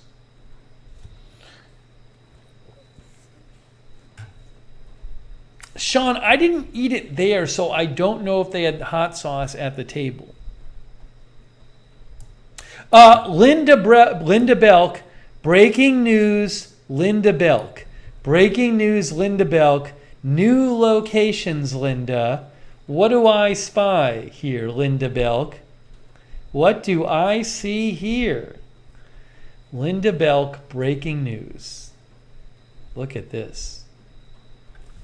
Callie Voltaire says where she is, it's probably the #1 place here in town. There is one in Massachusetts, in Boston. Billy Joe Dre says we call them chicken strips here. Yeah, Cindy says I like them because they're soft. They are soft. They're not like really crispy on the outside. Linda Belks is only a mile from my house. You'll have to try it, Linda. But I did like that they're not like mushy, but they're tender. They're not crispy on the outside. They're kind of soft on the outside. Bob said there's one 2 miles from him.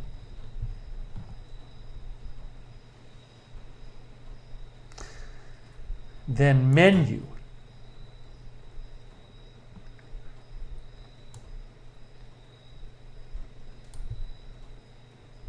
Tailgates.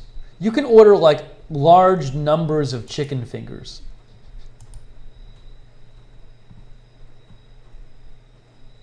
Doesn't have it here. I don't know I forget what they offered.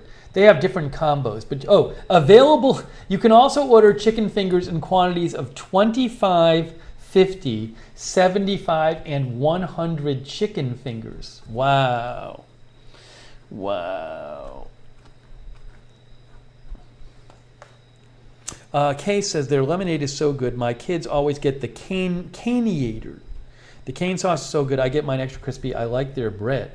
Oh, I didn't have the Texas toast with it. They give you that. Darren says he's never had it. You should try it, Darren. Yeah, there is one in Boston, Sean, about 15, 20 minutes away from me. So I'm gonna eat there at some point. Anyways, I'm really glad I got to try it. John Gidry is here. But Linda Belk, Linda, you're going to have to try it and let us know how you like it, because they now are putting one a mile away from you.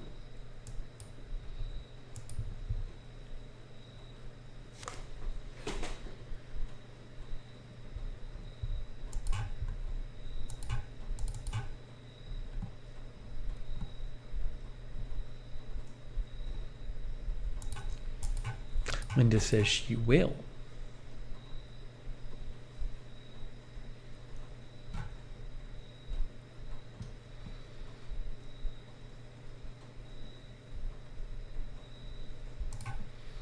Sorry, just doing a quick news check, guys. Quick news check.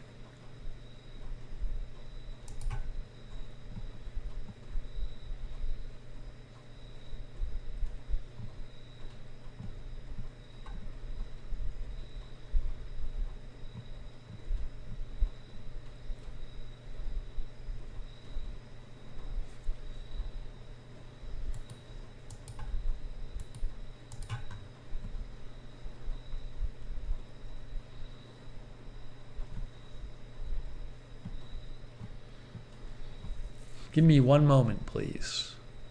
Quick news check.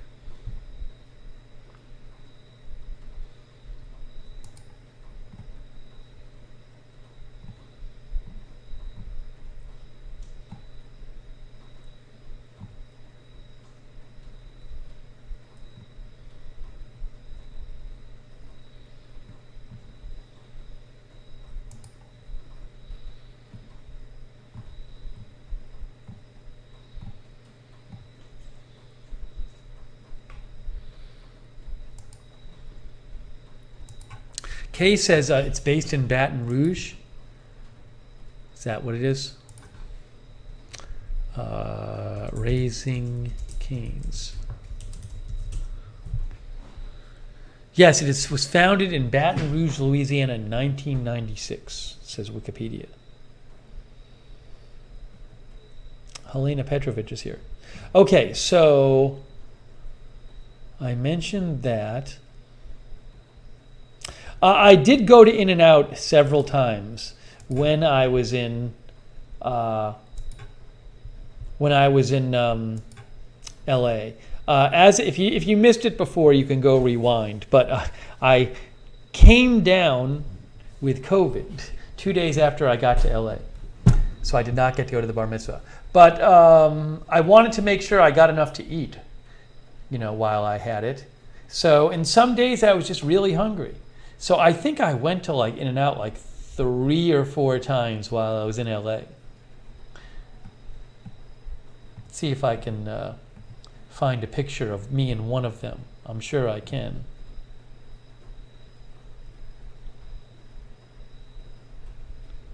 Where is it here?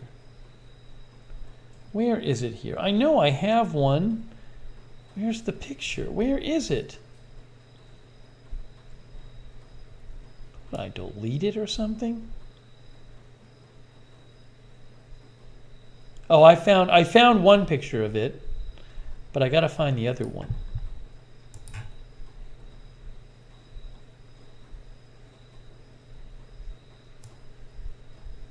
Where is it?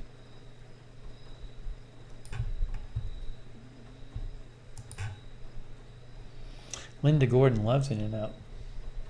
Here, first of all, my picture is sideways, so I need to fix that. There it is. Edit.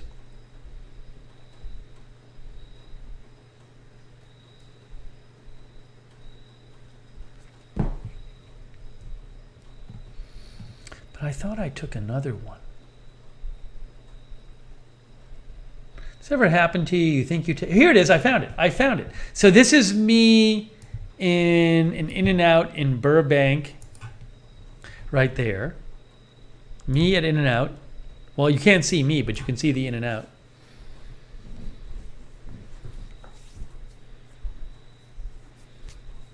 MJ says In-N-Out is good. Yeah, I think I had it 3 or 4 times when I was there. I don't think I've had Whataburger.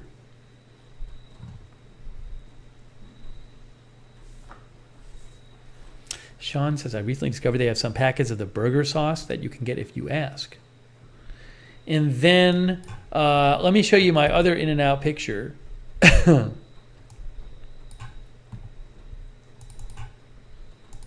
Eddie likes Whataburger. I've never had it, Eddie.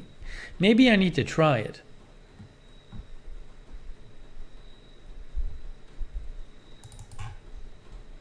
Here's my In-N-Out picture from, this is a different In-N-Out. I think this is in Westwood Village.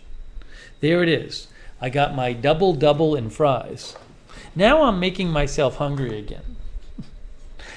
I'm showing you this food, my In-N-Out and my Raising Cane's, and I'm making myself hungry.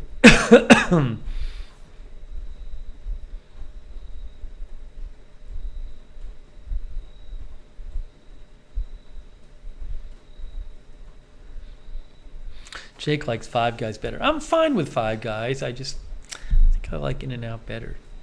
BZ says you're making us all hungry. Yeah, I was in a lot of different neighborhoods there. 2 patties. No, double. I don't know why it's called a double. Is it double cheese and double patty? It's not 2 doubles. So it's not 4 patties. Anyways, it's probably good I don't live there because I'd eat too much In-N-Out.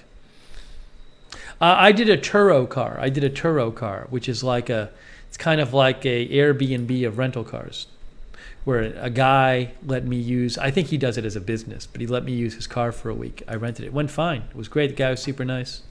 Car was great. It was like a 2021 Kia K5. It's a nice car.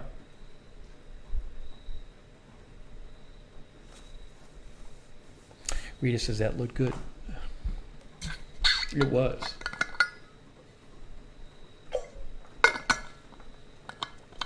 You know, when I wasn't feeling well for a couple days, I was just like, I wanted to make sure I got enough to eat, because your body's fighting off the sickness.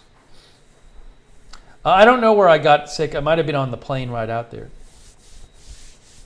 But, so I ended up going there a couple times. Didn't get sick of it. Polly says, is that comparable to renting from Enterprise? I'm not sure. It's the guy who had this car, and he rents it out to people. Linda was born in Glendale. I was staying in Burbank. Okay, so we talked about that stuff. Yes, Sonic, I did buy Cheerios for my room. There was a Ralph's supermarket there, not far from where I was staying. So I was able to get some Cheerios and shredded wheat for my room. I will show you a picture of the Ralph's supermarket. Let me show you that. Here it is. Where is me at Ralph's?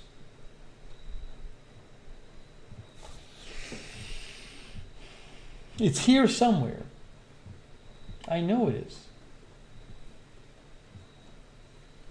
I keep not being able to find my pictures.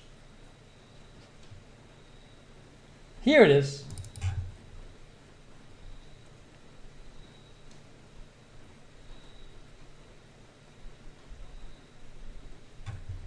One moment, please.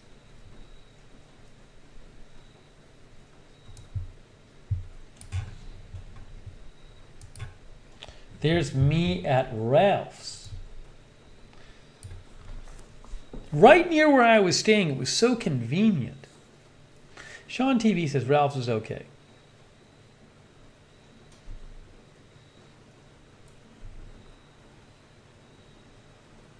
Hetty says, April, Coco, and I had COVID throughout our entire vacation in France and Amsterdam. We also probably caught it from the plane. When was that? Recently? I'm sorry.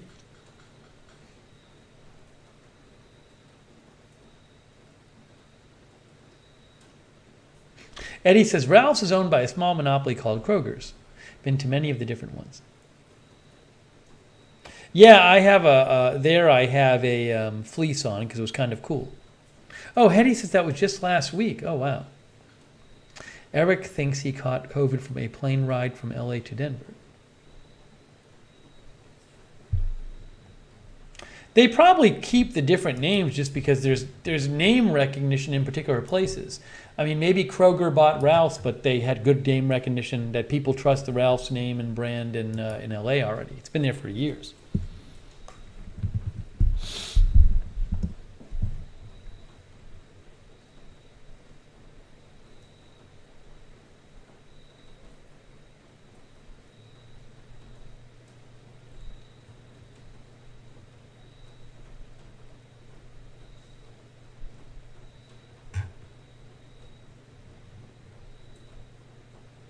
By the way, I got to do a why I didn't cover it. You know, I found out today, like 15 minutes before the press conference. I was on the treadmill actually, and I saw this notice that in 15 minutes there's going to be a press conference about the stuff going on, the terrible story in Saskatchewan, the stabbing. There was going to be some kind of update. I didn't know what the update was going to be, by the way. So first of all, I'm sitting there running and it says 15 minutes. And I didn't think there was any way I was going to get on the air in 15 minutes. Like it just was not, it was never going to happen that I get off the treadmill and get dressed and set everything up and get on the air in 15 minutes. But also, I had heard some updates about what was going on earlier in the day. And I guess I kind of assumed that their announcement was going to be something about that, and those just weren't that big. And so I didn't want to go on the air and then like make a stream out of it and then have the update be just something that wasn't that big of a deal. So I decided to not do it. And then the update was actually something like was more important than I thought it was going to be. I tweeted about it. It was that one of the two suspects they'd found his body. So it looks like he might have been killed yesterday. But also the press conference started 20 minutes late, and I was like, ugh, I should have just assumed it was going to start late rather than on time, because sometimes they are late. So anyways, I'm sorry. In retrospect, I would have just gotten off the treadmill and cover it, and I just felt like I was never going to get on the air on time, and it wasn't going to be that important. And anyways, I should have. If I had to do it again, I would have ran off the treadmill and ran around and gotten on the air right before it started. So, anyways, next time I will. But I just I didn't anticipate that it would get delayed, and I thought the update was going to be something different. So, anyways, I mean, it wasn't a huge news story, right? So it's not like, just to be clear, it's probably on the smaller end of what I would normally cover. But in retrospect, I would have liked to have covered it. But that's what happened with that.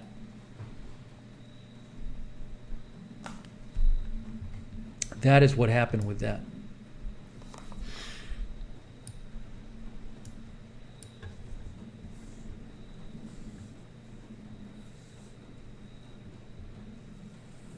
But then yesterday, when I went on to cover it yesterday, it wasn't clear exactly how many people had been injured or, killed.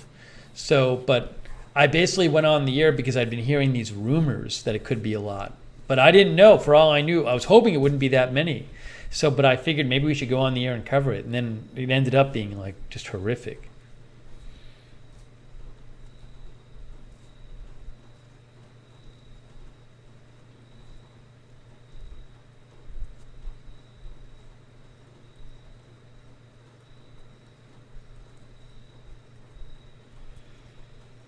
Dave says you should only cover happy stories. Well, unfortunately, not all the big news is happy.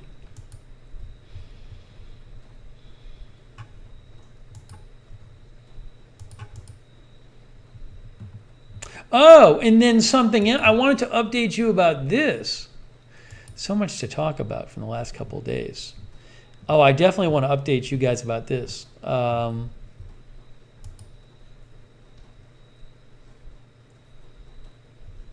Yeah, there wasn't much coverage of it yesterday, as Billy Joe points out. So it was good that we could do a stream on it. The story we covered a couple days ago about the man stealing the plane, I was so annoyed at myself because I slept through some of it. I got up shortly before like it first started getting reported, then I went back to bed. And then when I got up again, like it had been going on for like an hour. But not many people were aware of it. There's some people that have my number for the emergency wake me up line, but I think those people weren't even aware it was going on. But there was some reporting of it a little bit. So I was really annoyed that I didn't get on the air sooner. Chickadee China says, I thought it might be terrorism. Yeah, I mean, it was a single guy who did it, who stole that plane. Although when I first heard about it, I thought it was an even bigger plane than it was. Sarah says, no one knew what it was really about. It wasn't very clear. Madison said, I first heard of it from your news notification. Yeah, so I got on as soon as I could. I just wish I had woken up a little earlier. Although it's probably good I didn't sleep through it.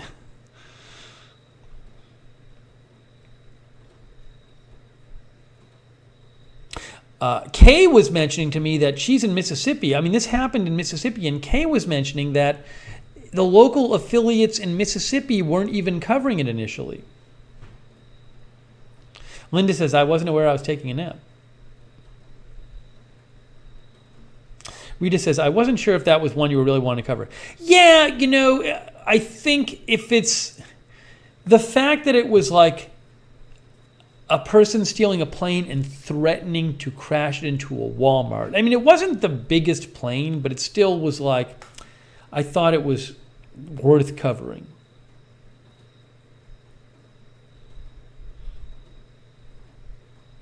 But I could see somebody thinking, oh, maybe he won't cover that.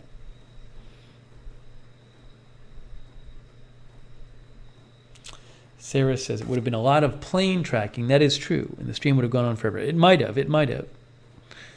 So we got to see the end of it. Sonic says, I was flying at the time. I actually got the AFTV alert on my phone while I was using Garmin Pilot. The mate is here. Hello, the mate. Sonic, what did you think about all that? Sonic, you fly. Sarah says, just glad he landed it peacefully and it wasn't anything bigger. There was like weird like conspiracy theory stuff going on in our chat for that broadcast. Kay says it's like they were keeping it quiet. The Mississippi channels were not reporting it either. The good governor was probably trying to hide it. Now he tweeted about, I think he would just come down. I mean, he did tweet about it at some point, the governor.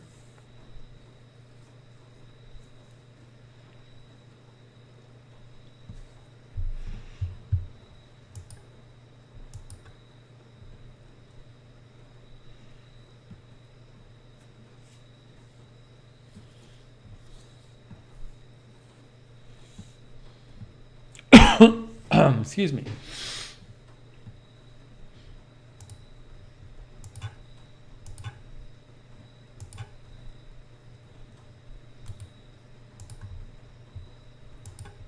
Yeah, I got to check up, Louise. I didn't hear anything about the motive either. I got to go read up and see if there's any more about that.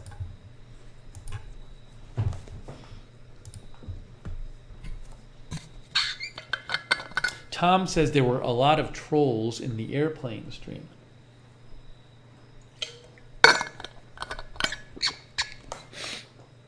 Okay, so I wanted to talk about that. There's a bunch of stuff I wanted to talk about.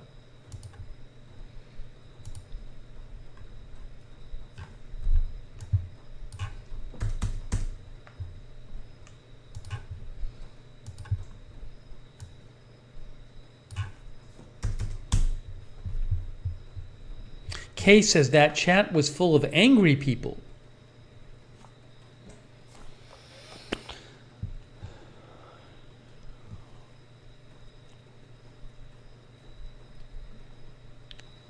Jake says, I love plans. I think he meant planes, but he said, I love plans. Roxanne said there were very angry people.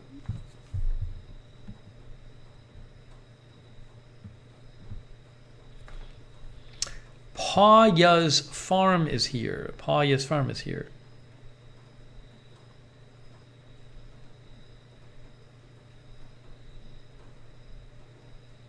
Rita says, angry, why angry? Yeah, why were people... Okay, said they hated the mods in the stream. I don't know why. It was weird. There was a weird crowd in that stream, some of the people in the chat. I think I got a nasty, weird message 2 days ago about that. They were like complaining to me about the mods, but they didn't give me any information. My guess is that the mods were right in timing them out. Hey, Valerie is here. Valerie Hotzfeld is lurking while she works.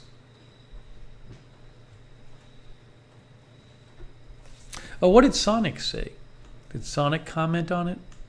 Sonic says, I was interested in that stream. We lost a cylinder in what, your plane?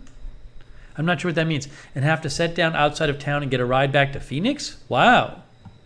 Sonic, don't get into a plane accident.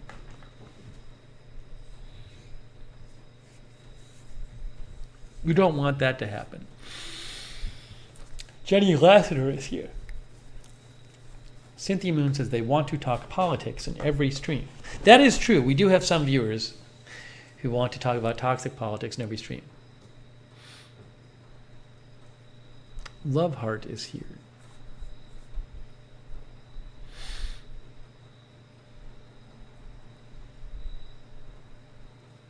Oh, I have another update for you guys. I have another update. So many updates.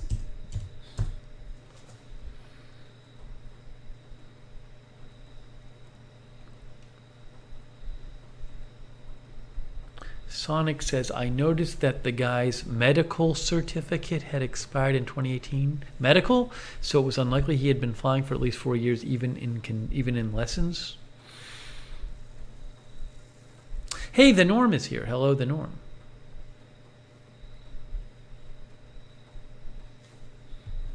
All right, so another update, guys. I forgot to tell you this because it's been so long. It's been so long. I have a significant update here. The significant update is that I did order a couch.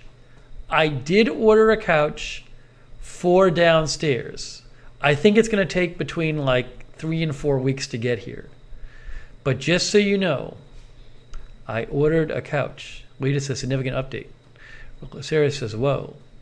No, it's not IKEA. I went to IKEA and I looked at the couches and I just wasn't feeling it. I'm sorry. I gave IKEA a chance. It's just I wasn't feeling the couches at IKEA. Not that they're bad. It just wasn't my thing. It wasn't my thing. No, you know what? I went to IKEA because my hotel in LA, in Burbank, it was a block and a half from the IKEA. It just so happened that the IKEA was right next to my hotel. So I was like, oh my gosh, I can save myself so much time. So like the day after I got there, I just went there in the morning and looked around some. It's before I got COVID. Yeah, so what it is, it has 4 seats. It has 4 seats, and one of the 4 seats is, what do they call it? Like an ottoman or a chaise? It's one of the 4 is longer than the others, but you can it's modular. It's a modular thing. It comes in boxes, so it won't be hard to fit in here. It comes in these boxes, and then you assemble each piece, but it won't be a problem fitting it in. It's a company that sends it. There's a couple of these companies that send their sofas out in these boxes. So I think it comes in 7 boxes. but it shouldn't be hard to assemble. It's going to be a dark gray color, gray color. So when I get it, I'll certainly show you and explain all about it. Let me see if I can show you a picture of it. I kind of want to hold off on giving too much detail of it, but I think I'm going to try to get a picture. I'm going to give you a picture, and then when I actually get it, I'll give you some more detail. Are we going to have an assembly stream? I don't know, Linda. We'll see. I don't think it'll take that long to assemble, so we'll have to see about it. I will certainly do a stream when I have it set up. Let me show you what it looks like. I wanted to get something a little big because I want to be able to have like my nieces and nephews over. Let's see here.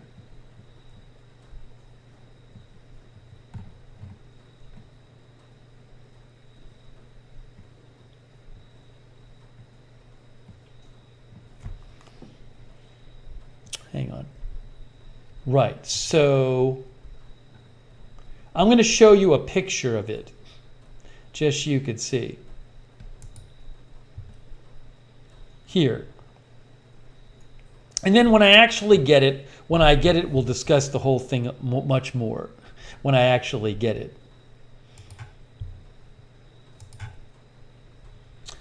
Yeah, it does not require that much assembly. So this is the idea. This is basically what it looks like. So it has 4 seats, right? And one of them is longer. And you can switch the position of the longer one. You know, it's nothing crazy. It's not crazy couch. It's nice, but it's standard looking. It's nice. And you know, I think each one of these things comes in a box. So basically what you have to do is you have to hook up you have to connect each of the seats to the other. So it's not the case that you have the base is not 6 feet long, right? Each of these connects to the next one over. And even at this on the bottom here, this is one piece and there's another square piece here. The nice thing about it is you actually can rearrange these. If you decide you want to expand it, you can. There's some of these companies that make these couches that it's modular. So you could actually make a smaller couch out of it, or you could buy additional seats. You could make it into a corner unit, and it actually makes it easier to move too. If you had to move it, you can break it up into the individual seats. So, that's basically what I needed. I mean, thanks a lot. You guys were a very big influence because you guys told me about sectionals, and you guys, I think, initially suggested the idea of having one seat longer, which many people have. I didn't even realize this. Like my brother has something kind of similar to this, where he has. I think maybe both my brothers have a couch like this, where one part of it's longer than the others. So, yeah, I mean, hopefully it's okay. Yeah, Rita says modulars are great because you can add on or change if you move. It's just, I just needed something big enough that if I want to have my nieces and nephews come over and we can do a watch party or something, there'll be enough space. So, they have a light gray. I didn't really like the light gray though, and I kind of wanted something a little darker. They have a dark blue, but I didn't really like the dark blue. So it's probably about 110 inches long. Billy Joe Grace because it looks good. I hope so. By the way, I did go sit in it in person. I have sat on it. It's not the identical couch. It's the identical model. I have sat in this model in person. I've tested it out in person, which was important to me as well. And I was happy with it in person. So it's not like cheap. It's not like insanely expensive. It is unfortunately more expensive than the IKEA ones. I wasn't really grooving with the IKEA ones. I went and I tried them out and they just didn't work for me. So I'm going to talk about it more when I actually get it and I set it up. I'll explain more about it and talk about where it's from and everything. But I got to get my downstairs set up, and it's been several years now since I've had a couch. I have not had a couch since 2018. So I'm going to get the couch set up downstairs. I'm going to put a TV downstairs, and I'll be able to, sit on a couch for the first time at home in 4 years. So it's about 110 inches or something. Sean says my dog would like it. A chaise says one-way street. Oh, it's called an movable chaise. It's called a chaise. And you can put the chaise anywhere of these four. It's a chaise. So that's the idea. You can see, nothing too crazy. And if I have to move it, it comes apart. So I am quite excited. It'll be really good to get the couch and the TV set up, and I will sometimes be able to sit on a couch and watch TV and catch up on the news or whatever else. I can do a stream from the couch. I am sure we will do a stream from the couch. If I have Josh Z come over, we can do a stream from the couch. It's been too long. Loveheart says coffee table. I will probably end up getting something else down there. There's nothing in that living room downstairs. Nothing. Oh, I have a question for you guys. Downstairs, there's a kitchen downstairs. It has tile on it.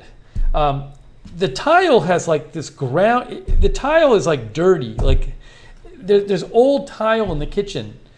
What do people use to clean tile with ground in dirt? I tried mopping it with like a microfiber mop and some water, and that didn't work well. I need to see if there's like some chemical that actually cleans tile. I don't know if any of you guys have recommendations. Bleach, grout cleaner. Yeah, BZ says replace it. I mean, ultimately, probably it needs to be replaced, but I am not the landlord. Sean says water and bleach. Linda says a service to come in and do it. MJ says grout cleaner. Jackie says scrubbing bubbles. Steamer. Some people are saying steamer. I was reading about steamers, like a steam mop. I had read about this. Would that do it? There's this, look at they sell, Amazon sells a steam mop cleaner. What's this thing? Never heard of this before. Pure Steam Mop Cleaner. This is from Amazon. It has 38,000 reviews.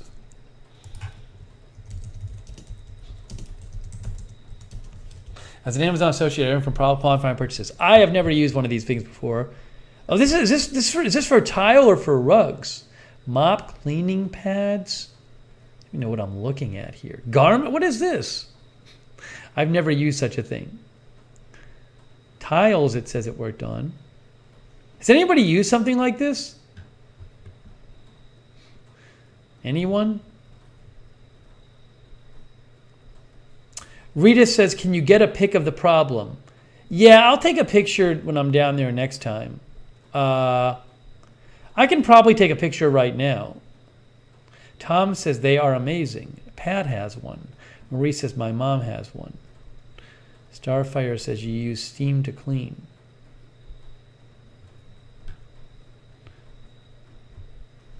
Jackie says I've used the Swifter one like it. Erica says yes.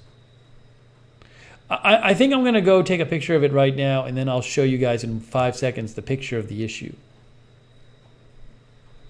Jake says multi-purpose. Anyways, I don't know if this is what I need. MJ says I use a steam cleaner on my kitchen floor. Kim says steam is good for killing germs. Pat says great for shower floor. Can you use this in the shower? Really? It doesn't say that. Uses tap water alone?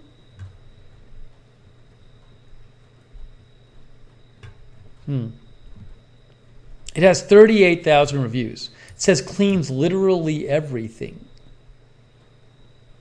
I've never heard of this.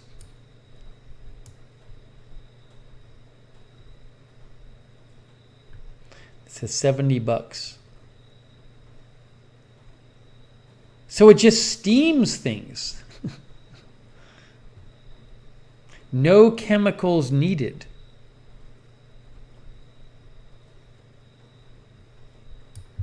Right.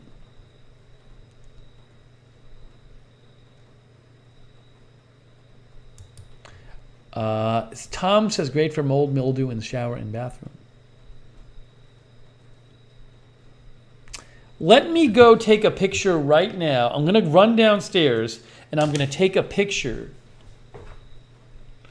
of the tile.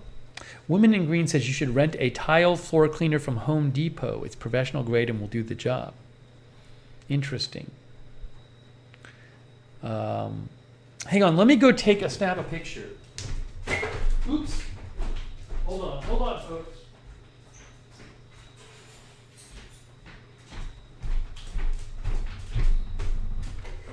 I'm snapping a picture of the downstairs tile. Hang on.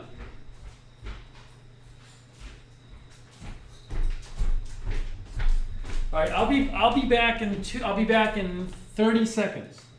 In 30 seconds.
Okay, now let's get you these pictures. All right, I have the pictures here. I have taken the pictures. Here it is. Are you ready to see? Are you ready to see the issue?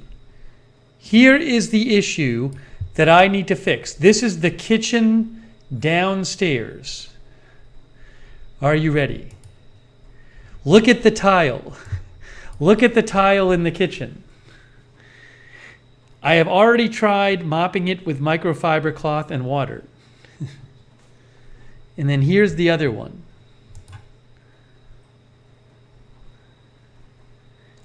Yeah, is it linoleum? Is that what it's called? Oh, it might. I don't even know. I don't even know if this is tile or if it's just. You're right, Rita. Maybe it's not tile. Maybe it's like a tile pattern, but it's one. Right. In my kitchen upstairs, it's actually tile. It's not one thing. You're right. You're saying that this is right. You're saying this is just. I was saying tile because I wasn't really thinking about it.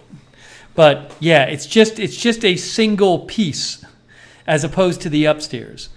So what would you do for that? It's linoleum. Would be easy to replace. Is it easy to replace? Because I could have the handyman replace it. I'll have to talk to the landlord. The landlord might want to replace it anyway. Yeah, you're right. It's not. It's. I was saying tile, but it's just one piece. Sean says it's easy to replace. Pat says depends on if it's glued down. But Fly on a Wall says it's cleanable. But you can see. I mean, I think it's been there for years. MJ says replace it. I think it's been there for years and years. A magic erase sponge will we'll clean that. The whole thing, it's a whole room. It's a whole room. It is scratched. Sean says the scratches will always collect dirt. Jake says those scuffs will be really difficult to remove, better to replace. Goo gone, yeah. Sarah says magic eraser is amazing for scuffs, but it may take a while. I'll have to ask. I'm going to ask the landlord about it too.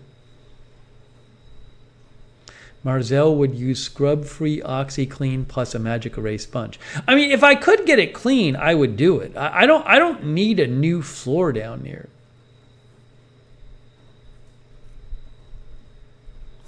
Rita says if it's not too beat up, use Rejuvenate from Home Depot. Otherwise, replace it.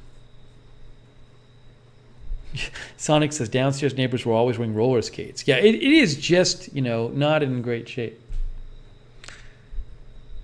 Anyways, I got to talk to the landlord about it, but it's pretty. There's a lot of marks on there.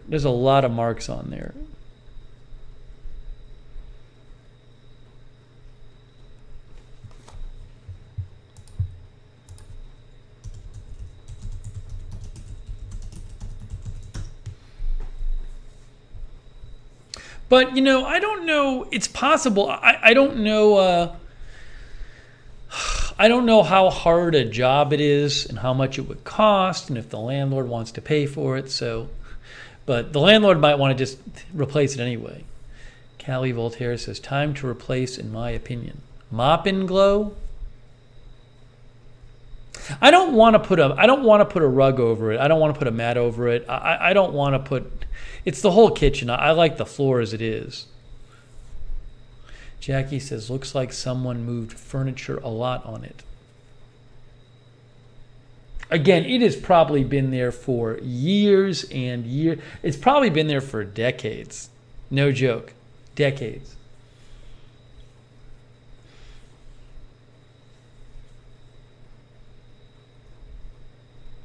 The handyman also might know a good suggestion for at least cleaning it some.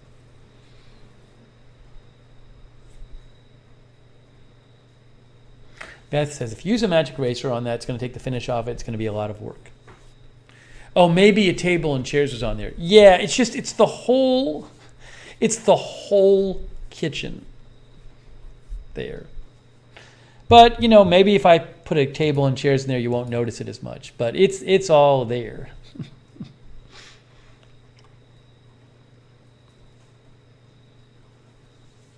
Marzel, for all I know, the people who lived there before, it might have been like this when they moved in. Linda says, replace it. It will not clean well. Well, so at least you guys, you see the issue. But as I make, I ordered the couch for downstairs. So I'm going to start using the downstairs. I got to replace the toilet seat downstairs. I got to put a shower and the shower curtain downstairs. And the kitchen, you can see there's an issue with the flooring. And I'm going to get some kind of light in the living room downstairs. So anyways, but I appreciate your guys' input on that. Trying to give you, let me actually show you a little more of a close-up photo of what the floor looks like, if I can here. This is more of a close-up here. See that right there? That's a little more of a close-up shot of that floor. It has the scratches in it, and the dirt, and the discoloring.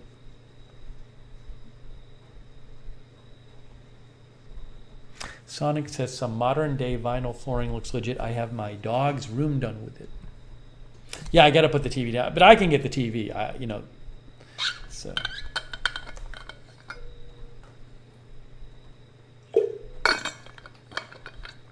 One of our viewers says you can't fix that.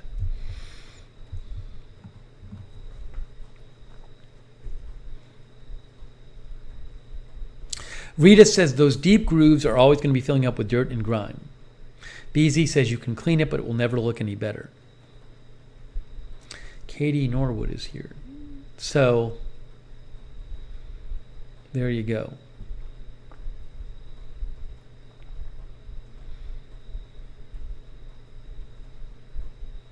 I don't need super fancy, and I don't, I can do whatever.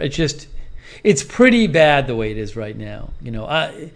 The floor in my kitchen now is an old floor, but I'm fine with it. It's fine. It's just it's kind of bad looking. It looks like it's really dirty. Ryder says needs to be replaced. Hopefully, landlord is up for it. Yeah, so we'll see. I'll talk to the landlord about it. I just really, I hadn't really been down there. Today is the first day I went down there and actually took a mop down there and said, oh, this is not going to work at all. Callie Voltaire thinks it shouldn't be too expensive to replace the kitchen floor.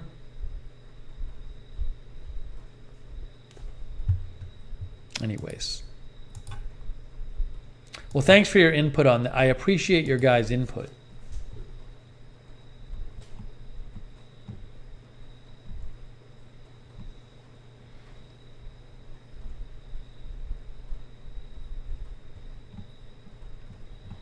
I do appreciate the input.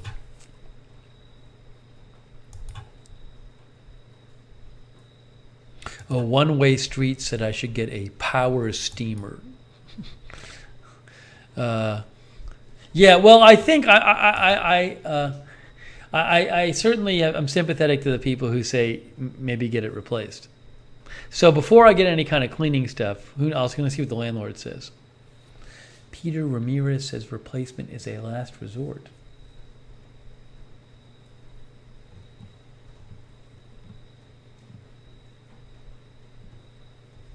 Yeah, but I'm not getting any kind of cleaning stuff yet before I talk to the landlord.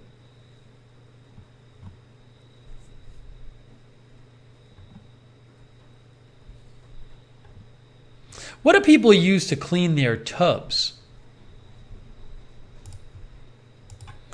I have this stuff from a few years ago, this Comet bathroom cleaner, but I'm running out of it. And it works well. But do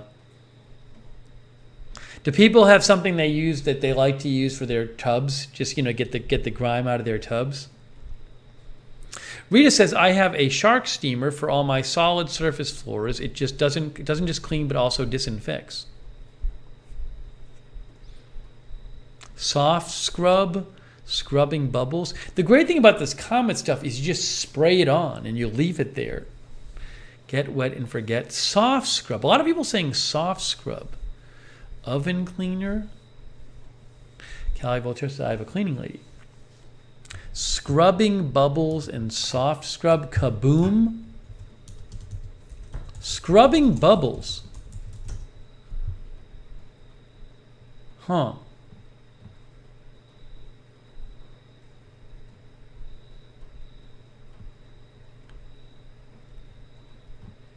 For your tub? A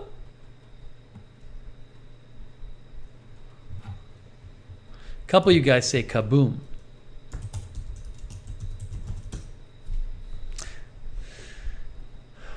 There's like kaboom shower cleaner. Okay.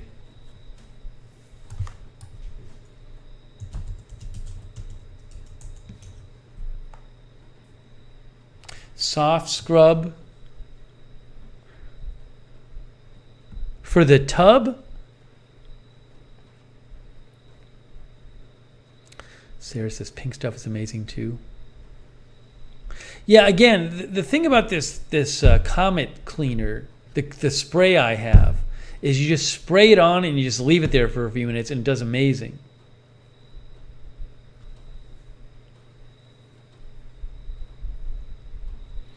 Zep 505.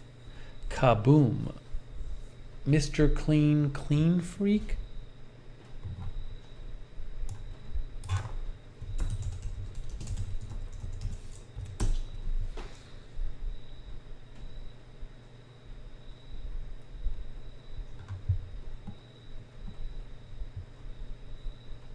There is like Kaboom shower tub and tile cleaner.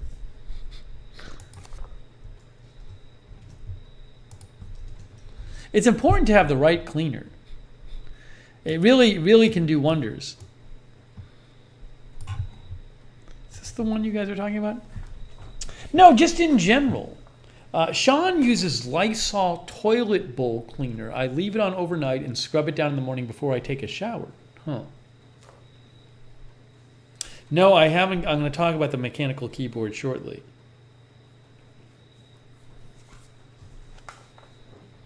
All right. It's interesting though. There's not one thing that all you guys are saying you use.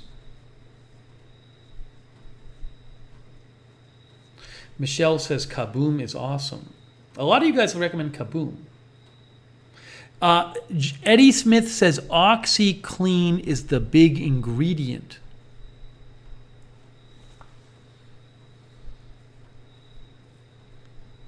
Lysol toilet bowl cleaner on the in the bathtub? Really?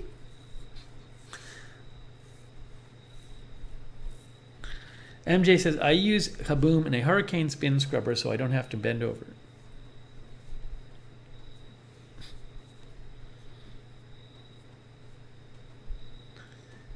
Maybe what kind of tub is old? I think it's old and heavy. It's old.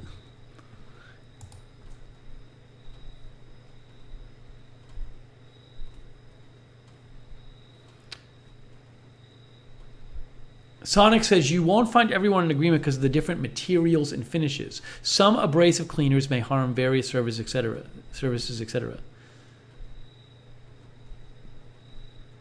I'll touch the tub and see what it feels like.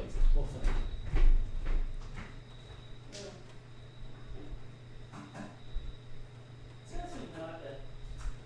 You know what? I'm sorry. The tub isn't as old as I thought. The tub is not like it's not as old as it's probably like 30 years old, the tub or something like that. But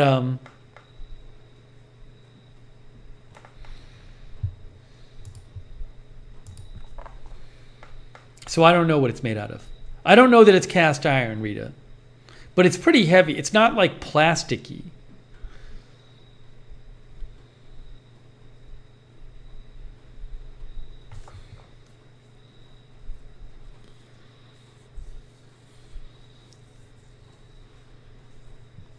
Well, I mean, I could try Kaboom or Soft Scrub because that's some of the stuff that you guys recommend.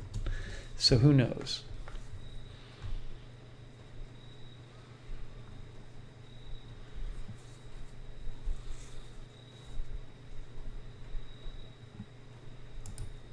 I guess there's this stuff called Oxy. Oxy, Kaboom has OxyClean, and then they have Soft Scrub with Oxy. What's this stuff Oxy? Look, Soft Scrub with Oxy. Do I want Oxy? As the name is not associated for qualifying purchases.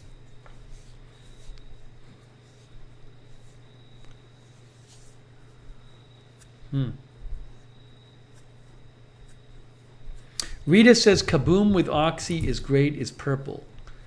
Kaboom with OxyClean. Maybe I'll try. I'm going to write it down on my grocery list. Maybe I'll try some Kaboom with OxyClean.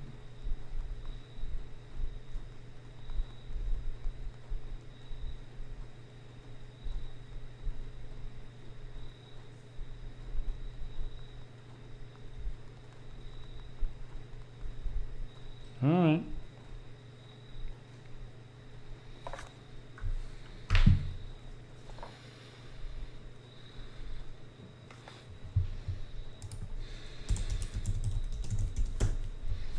OxyClean is an American brand of household cleaners.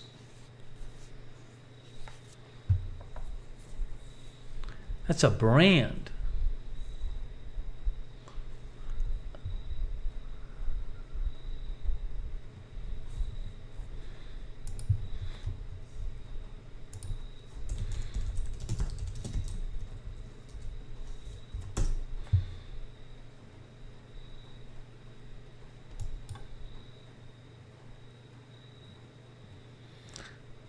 I don't know what it is. Anyway.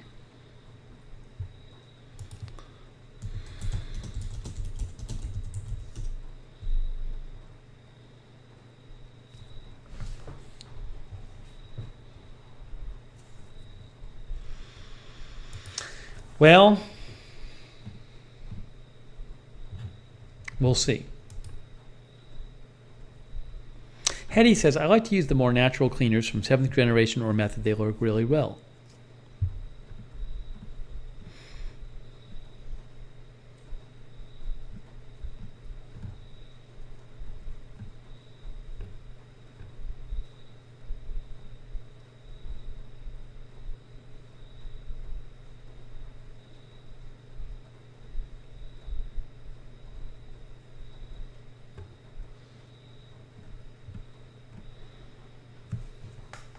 Rose Marcos says nothing works, use them all.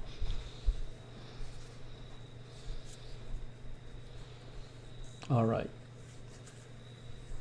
Yeah, I gotta when I go downstairs, I got this whole thing where I gotta take care of the kitchen floor. I gotta clean the bathroom up down there.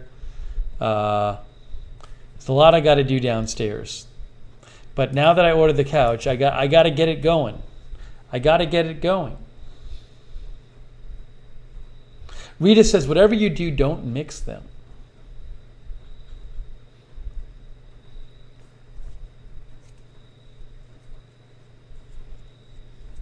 I'll keep you guys posted on that. I'll watch some. You know what I got to do? I should watch some YouTube videos too. A lot of YouTube videos have really good recommendations, like how to clean your tub or whatever. So I should do that. But I think Barkeeper's Friend will be too abrasive. How's the toilet down there? Toilet's actually a larger toilet. It's a elongated toilet rather than a round size like the one up here. So I got to get a new seat for the one downstairs. I'll eventually do that. Got to replace some light bulbs downstairs.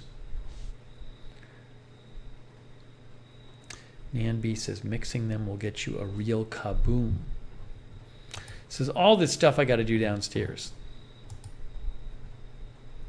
Sean likes Lysol toilet bowl cleaner. This is what Sean likes. I had never heard of using this stuff in the shower before you guys told me. Sean likes this. No, I rent. I don't own my place. Sean says read the reviews.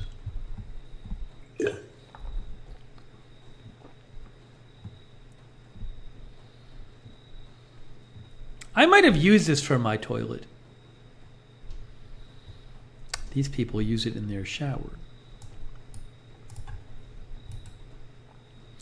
Anyways, hold on.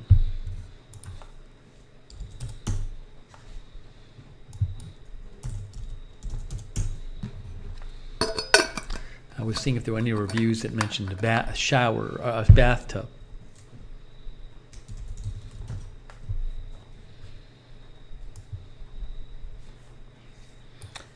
I use it to clean and whiten an old shower floor, this person says. Anyways.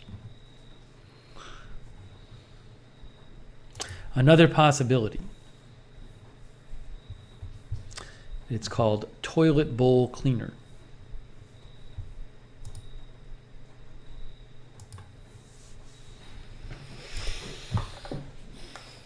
Okay, so thank you for the advice on that. I do very much appreciate your advice.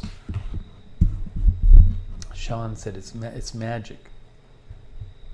I'll show you the one I have, which I like, which I'm running out of.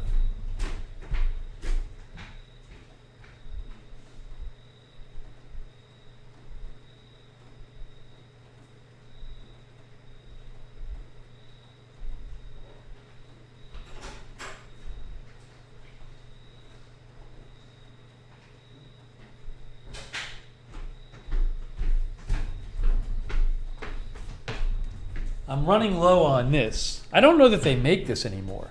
Comet Bathroom Cleaner dissolves soap scum and hard water film. I don't even know what's in this one. What is in it? So small on the back. I can't even find what the active ingredient is. I have no idea. Doesn't even say. I'm reading the back.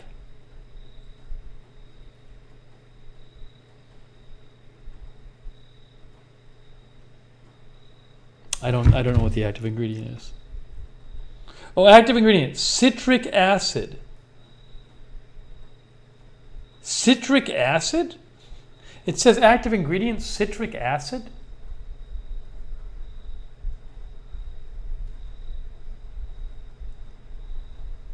Oh. Anyways, maybe I can pick some of this up. Sean says it's the acid that does the trick, same with the Lysol. It works very well. Yeah, Walmart, oh, Walmart does carry this. No, is it the same one? Walmart does carry it. Hey guys, Walmart has it. I can order some from Walmart. I can replace what I have. All right. I mean, it's worked well for me.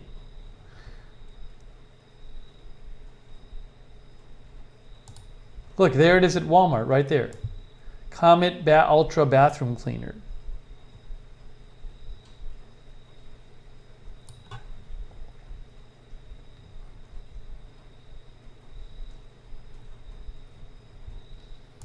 Good to know.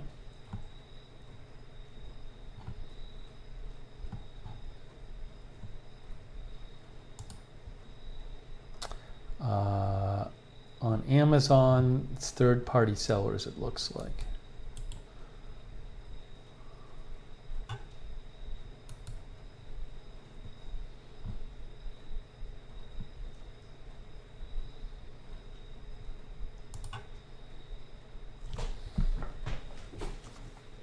BZ says grocery stores carry it too. All right, I'll look around. I haven't bought more of this in a while. Okay, anyways.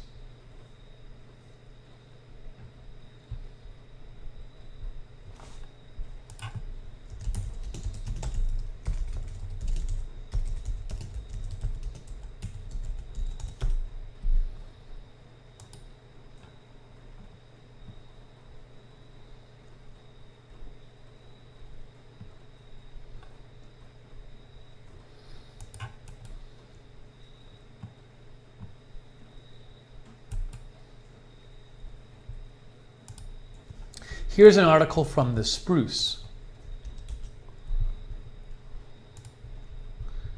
The Spruce really likes Mr. Clean Magic Eraser Bath Scrubber Sponge. Bustle and Insider both picked the Mr. Clean Magic Eraser Bath Scrubber Sponge. This bathtub cleaner, what in the world? To activate, you just add water. No need for buckets, sprays, or extra sponges. All you need is this scrubber to get your tub in tip-top shape? Really? What? Huh? I've never heard of such a thing. Have you guys heard of this?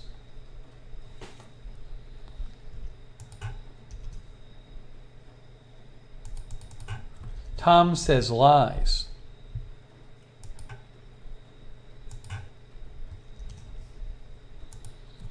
Mr. Clean.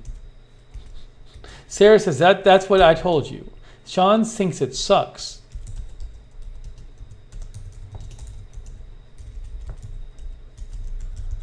That's what Beth Stannard likes. The name of the associate I earned for qualifying purchase. All right, anyways, what does it even look like?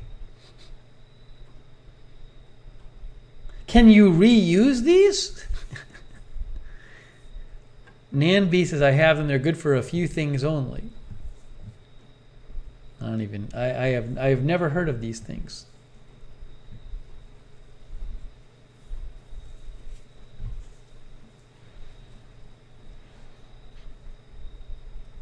Gary says they wear down after a while. I mean, this is literally the top thing recommended for the bathtub. The best bathtub cleaner. That's the top thing is the magic eraser.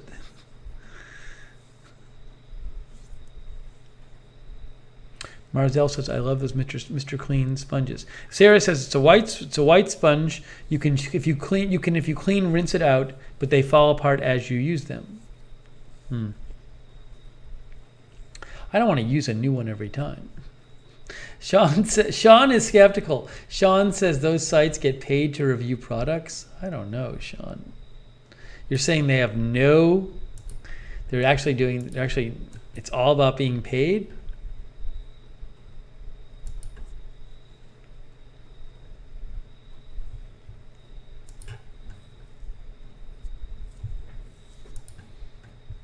I'm sad. I was kind of hoping all you guys would be like, no, you just use this thing, Steve.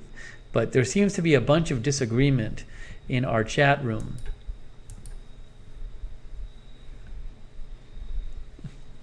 Over how to clean the tub. Anyways.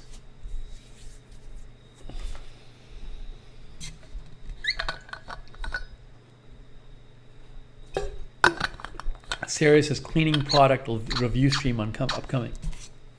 By the way, I don't know if Callie Voltaire is still here. I owe Callie Voltaire a big thank you on the air because she is sending me some Ring cameras, which is really nice of her. But she also sent a donation to like pay for the Ring service, and also in case I need to get some Wi-Fi extenders. So that was super nice of Callie Voltaire. I really appreciate that.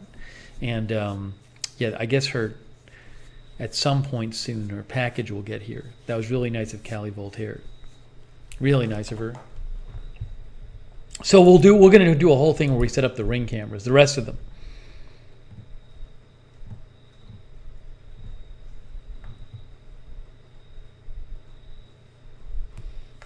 Hey, Keith says is here. Hello, Keith says.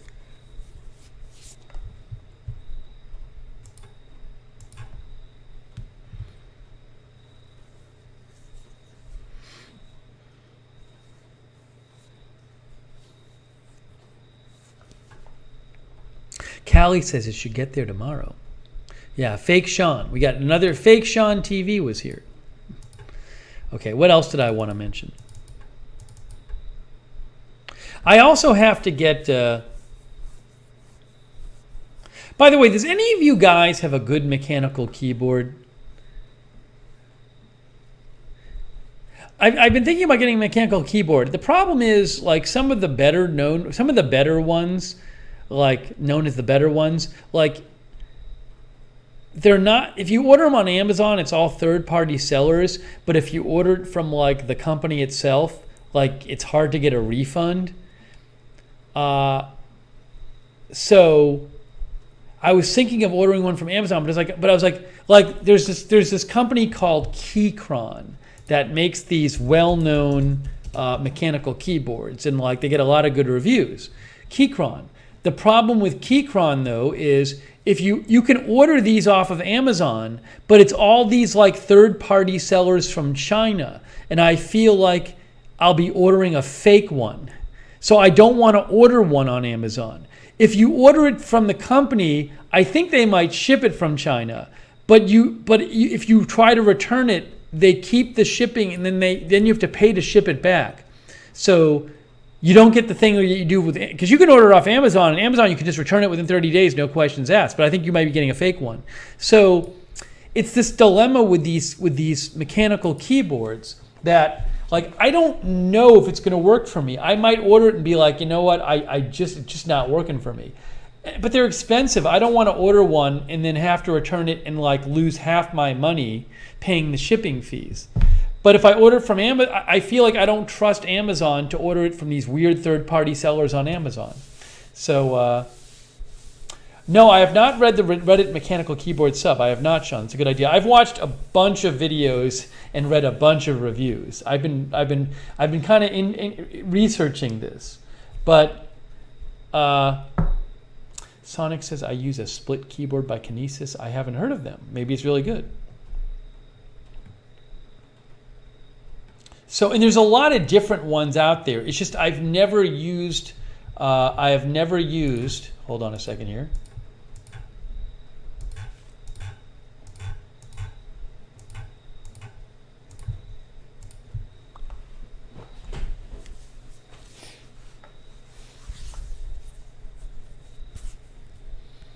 I've never used, one of them for real. Like not one. I did order one from Amazon that I'm going to try out that I might like, which is not like as hardcore as some of the other ones, but it's called the Logitech.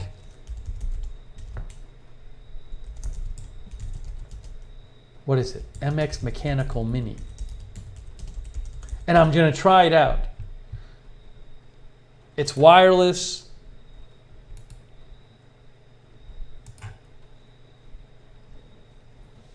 But it is mechanical, but it's not as like, it's kind of different than some of the other ones. So I'm trying, it's not cheap, but I can return it. I'm going to give it a shot. This one here.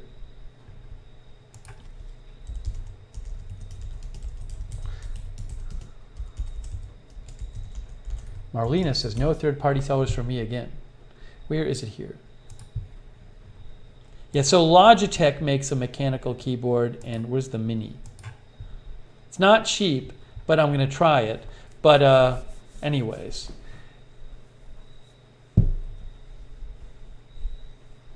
It's kind of it's a dilemma.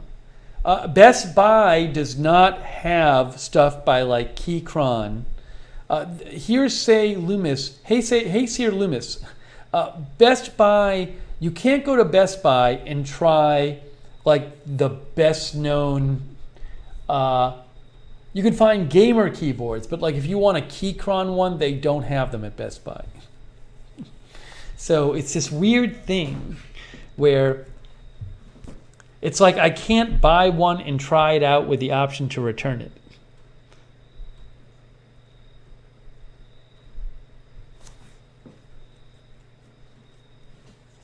Yeah, this one you can just plug in to charge to a cable. Anyways, but no, none of you, I don't know. I just, supposedly the mechanical keyboards like the Keychron are just really nice to type on, but it's very different from your normal keyboard you might have. So, and I just don't know if I would like it. And also they have a bit high, they're kind of higher up, and I don't know how my wrists will feel. But again, this company I think is in China. So I don't want to order one and then hate it and be stuck with this expensive thing that I'll never use.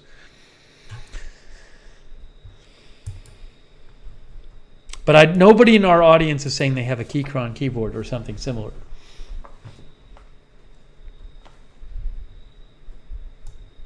Anyways, I'm going to try the Logitech one, but it's not really as robust a mechanical keyboard. Yeah, no, they can be. I mean, look, I'm fine if it's something I love using and I can use for years. I'm fine spending some money on it. I use my keyboard all the time.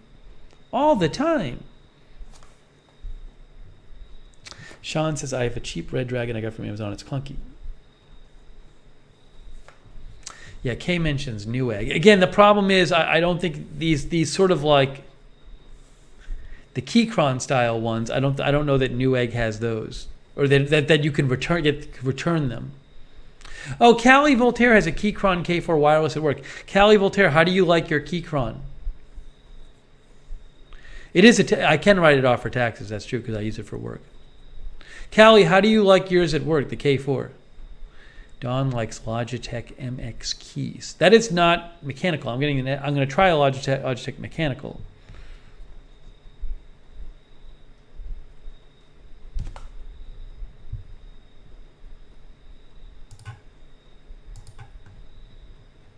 See, what I could do though, and I'm not going to do this. I thought about it. I could order a Keychron from Amazon, from one of the third-party sellers, and I could try it out. And then if I liked it, I could return it on Amazon and then order it directly from the company to make sure the one I have isn't fake. But I don't want to do that. I don't want to screw over a third-party seller on Amazon. So I'm not going to do it. Oh, Callie Voltaire says the keyboard is loud and she likes it. Yeah. These mechanical ones can be loud.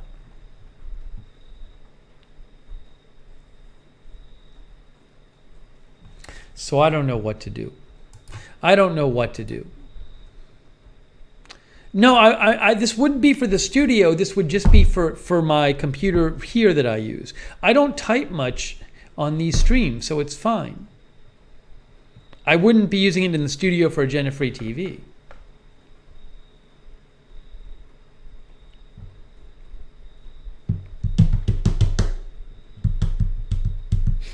Okay, Linda says, why would someone who hates loud noises want a loud keyboard? Well, it's different when I control the noise.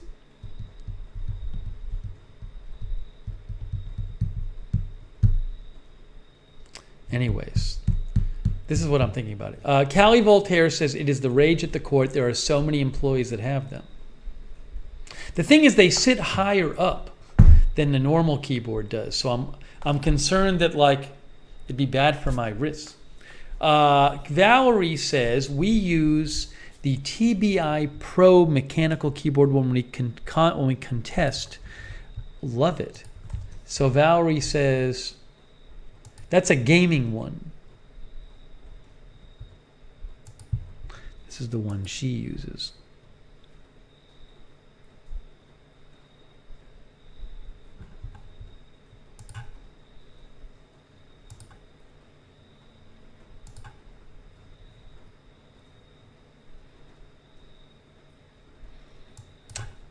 BZ says, yeah, they're supposed to be nice to type on.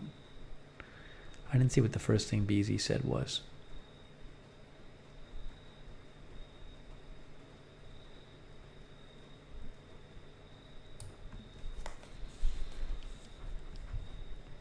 BZ said, I find it much easier to type on, but I don't know if she's talking about one of those. Callie Voltaire says, if you don't like it, I can buy it from you and resell it at court.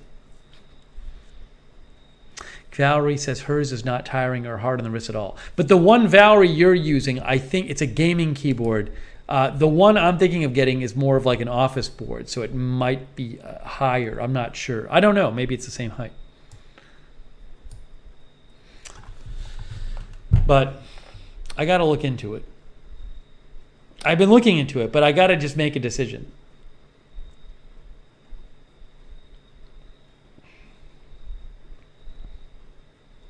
But I really don't want to order one of these Keychrons from Keychron and then not be able to return it to them without spending like $70. Josh says you might want to stay away from gaming keyboards because of the software that comes with them.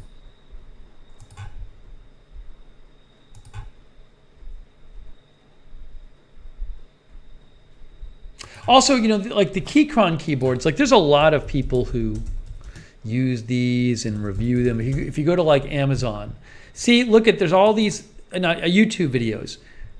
See, look at this. For example, I know a lot of you have never heard of these, but like this says hype versus reality. It says Keychron K2 keyboard review, 1.1 million views.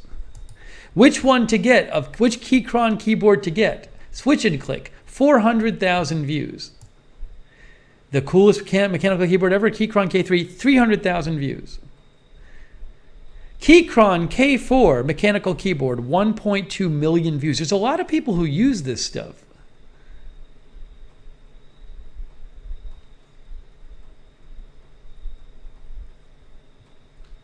So I've been watching a bunch of these videos. Then they're customizable and you can replace the keys if you want to and stuff.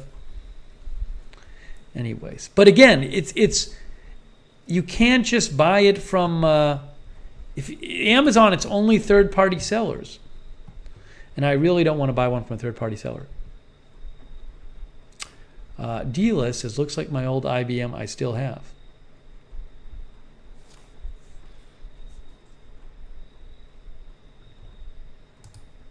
Have I lost the whole audience by now by talking about mechanical keyboards?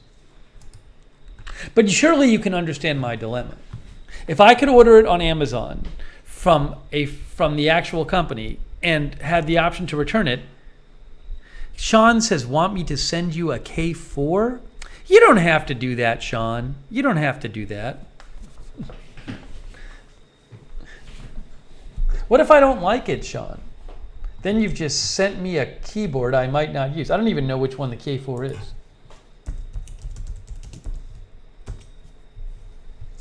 This is the one that Callie was talking about. Does this have the number? See, the thing about this K4 is I was going to get a keyboard without the numbers. I don't even need the numbers on the right.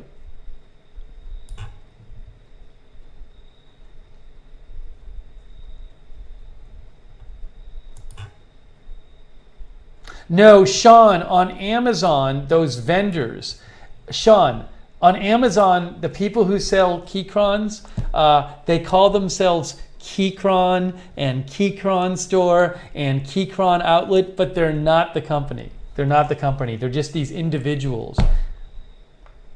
Callie Voltaire says you just need a K2. Well, I was thinking of, they have this line, the Q line, which is supposed to be nice. It's even more expensive, but I was thinking maybe I'd try it. Yeah, I want blue switches. I want the blue, clicky.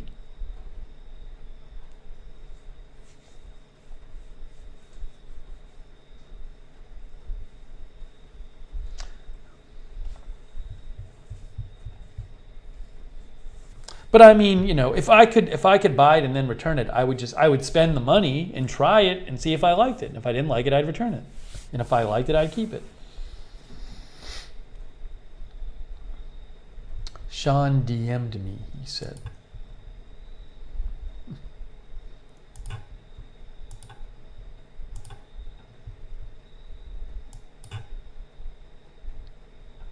Yeah, Sean, I've seen that seller, but it's the seller. Sean, if you look at the seller, I went to the seller page on Amazon you sent me. Sean sent me this listing on Amazon. This is what it says about the seller. Business name, Shen Zhen Zhen Shi Bipu Keji Yujan Gongshi, who's in Mongkok, Hong Kong. That is, I don't believe that is the Keychron company.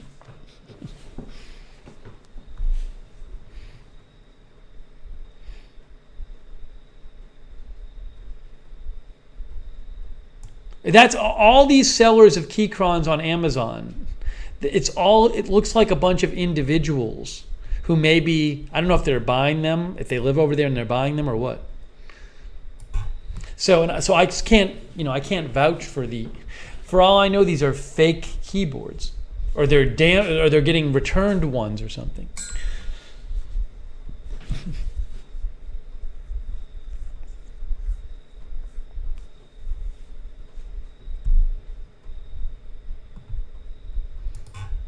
Although Sean, I mean, to be fair to Sean, he probably thinks, well, if he's gonna, yeah. But Sean, I know they're located in Asia, either China or Hong Kong. But I don't believe that is their address. I don't believe they sell direct on Amazon. I mean, I'll go to their site, About Us. Yeah, see, like if you go to the Keychron site, it says they are registered as Siki Eagle Sarl in France, and then they're located in Kowloon, Hong Kong. Hong Kong company address, Kowloon Yinchang Street.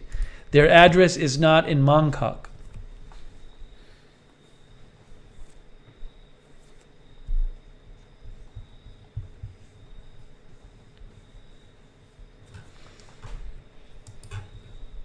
The one there's a keyboard they have. This is really, I mean, this is where it gets crazy. They're so expensive, some of these. They came out with one called a Q2. Where is it here? See this keyboard here though? Like this keyboard here, like there's no numbers on it. There's not even function buttons on it. It's just smaller. You can get these smaller keyboards too. Anyways. These are becoming more popular. I mean, these are super expensive, but there's ones that are less expensive. But a lot of people are starting to use these things, so I want to try one out. Oh, Phyllis is here. Hi, Phyllis. She is writing from Twitter. Anyways, but none of we do have, so again, Callie uses one. Callie likes it. What's the point of a mechanical keyboard? I mean, a basic point is that it's supposed to feel really nice to type on. That's the basic idea. J Project says storefront definitely distinct from seller. I had that issue before.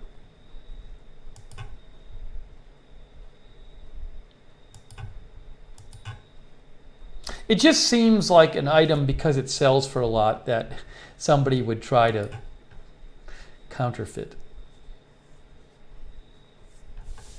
Anyways, I didn't mean to derail us talking about mechanical keyboards. I know this is not the most exciting topic. But I thought that people could understand, regardless of what you think about keyboards, I thought you could understand my dilemma, which is that it's an expensive item I would like to try, but I can't buy it from Best Buy, I can't buy it from Amazon, I can't buy it from a major retailer, which is a problem because I might get one of these things and be like, my wrists hurt, I can't use it and I want to return it. And then I can't return it, or it was shipped from China and they're like, you have to pay to ship it back, and by the time all is said and done, I'm out like $100 or something like that. So that's the problem, is I can't, it's not as simple as just, I'll just order one from Amazon or Best Buy and like just try it, and if I don't like it, I'll just return it. That's why I wanted to share that with you. That's the dilemma I'm having.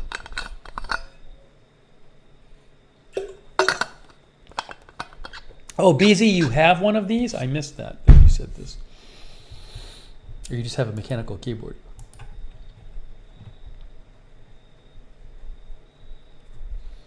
Sarah says, we had this conversation a couple weeks ago. I can't remember the outcome of that conversation. Well, I was just kind of thinking about it a little bit. Whereas now I decided like, I think I really definitely want to buy one of these and try it. But I have this problem. K-Jack says, my son has been using mechanical keyboard for work and pleasure for years. He loves it. BZ says, I sent you a photo last conversation. I must just forget. I must have just forgotten about it. And I kind of know which one I want to try. But anyways. All right. Maybe I'll avoid ever talking about this again. For your benefit, I'll avoid ever talking about mechanical keyboards again until I have something. I'll either get one or I won't.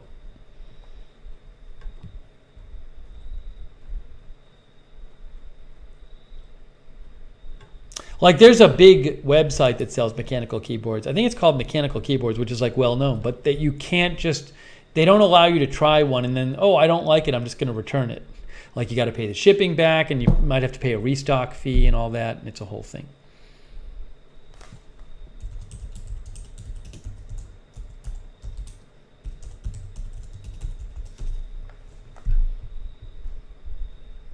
mechanicalkeyboardzzz.com. This is a well-known site, mechanicalkeyboardzzz.com. But like, what is there?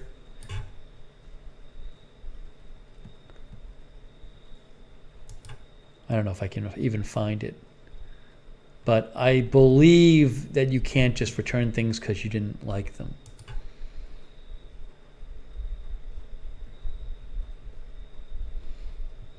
But I might be wrong. Callie Voltaire says they have so many rules to return. Anyways. All right. Well, now that I've alienated the entire audience, I will not discuss this topic again unless, say, I get one. How's that sound? Now, Sean said Micro Center in Boston. Now, I don't think they sell Keychron, Sean, but I did look it up a couple days ago. And if I am driving by there, I will go and see what they have. It's a very good suggestion, Sean, to see what they have at Micro Center. I agree with you. So I'm going to try to go over there at some point. Who knows, maybe I'll be in the neighborhood. But that's a good suggestion. I think probably, I'm not looking at the viewer number. I bet probably 17 people are still watching this stream. People are so sick of me talking about it.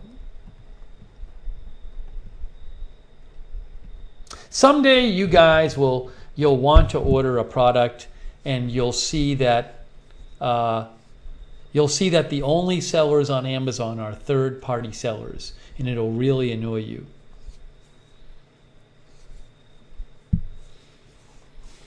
All right. We didn't even open any packages tonight or anything. Well, it's getting late. We got some packages to open. Maybe next time we do a stream, we'll open some stuff.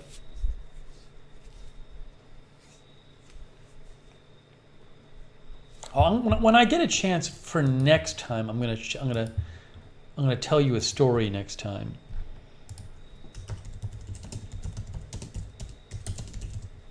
I'm writing this down to tell you next time. Patty says, I'm listening and learning. Sean says, we went from bathroom cleaners to keyboards. All these bathroom cleaner crisis, keyboard crisis. Oh no, I've got to do chapters. I've been able to avoid chapters because we haven't done a stream on this channel for 12 days. But now, and I didn't have to do chapters when I did the stream in LA. I haven't done chapters in 2 weeks, and now I'm going to have to do them again. Oh, yuck. I think there's some junk mail for next time. Sonic says, no parking nastygrams on this trip. No, nobody left me any parking pig letters. No parking pig notes on this trip. Hallie says, I miss my friend's chapters. Yeah, unfortunately, this is why I'd forgotten about doing chapters. Oh no. Maverick is here. Well, folks, I think it's getting close. I think it's getting close to our time. Oh, Joe's Crayons sent me a picture. Hold on, I like showing Joe's Crayons pictures. Look at this. Joe's Crayon says, your streams remind me of being with friends and having great times. That's nice. So I made a classic unique picture of this. So it's Lookner. It's a Lookner picture, but with Peanuts characters. Very nice. Joe's Crayons, thank you. Thank you, Joe's Crayons. I always like Joe's Crayons' pictures and notes. Yeah, being with friends. That's what we do here. Oh, thanks, Sonic. Sonic says mechanical keyboard or whatever that was you were just talking about for like an hour or whatever fun. Thank you, Sonic. That's probably the best way to describe it. That's very kind of you, Sonic. Thank you. I appreciate that, Sonic. I'm happy you're still alive, Sonic. We're all happy you're still alive.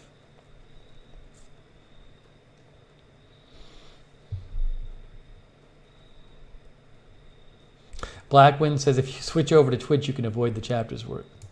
That is true. Hey, so this was fun. If you missed it, by the way, I don't know how many of you, a bunch of you probably missed it. You can go back and watch it earlier, but I talked earlier on how 2 days after I got to LA, I came down with COVID and I actually could not attend my friend's son's bar mitzvah and the party. I missed the whole thing because I got COVID when I went to LA. We did a whole segment on that earlier, so you can go back and watch it if you didn't. But I'm just giving you a heads up to go back and watch it if you didn't see it. Because that was probably 2 hours ago that we talked about it. But I'm all better now. Yeah, Donna Lee says, oh no. So go back. It'll be a chapter.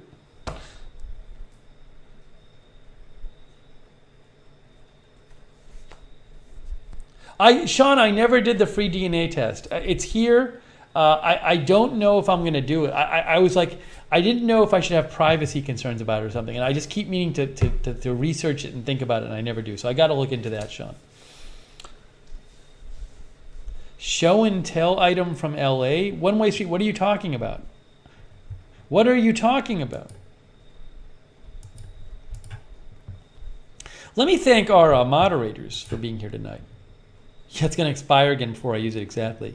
Sarah, Linda Belk, Lamar Watkins, Cynthia Moon was here. I really appreciate all of our moderators. Thanks, mods, for being here. It's good to do one of these streams again. Shane M thinks I should have privacy concerns about that test. We'll see. I haven't decided yet.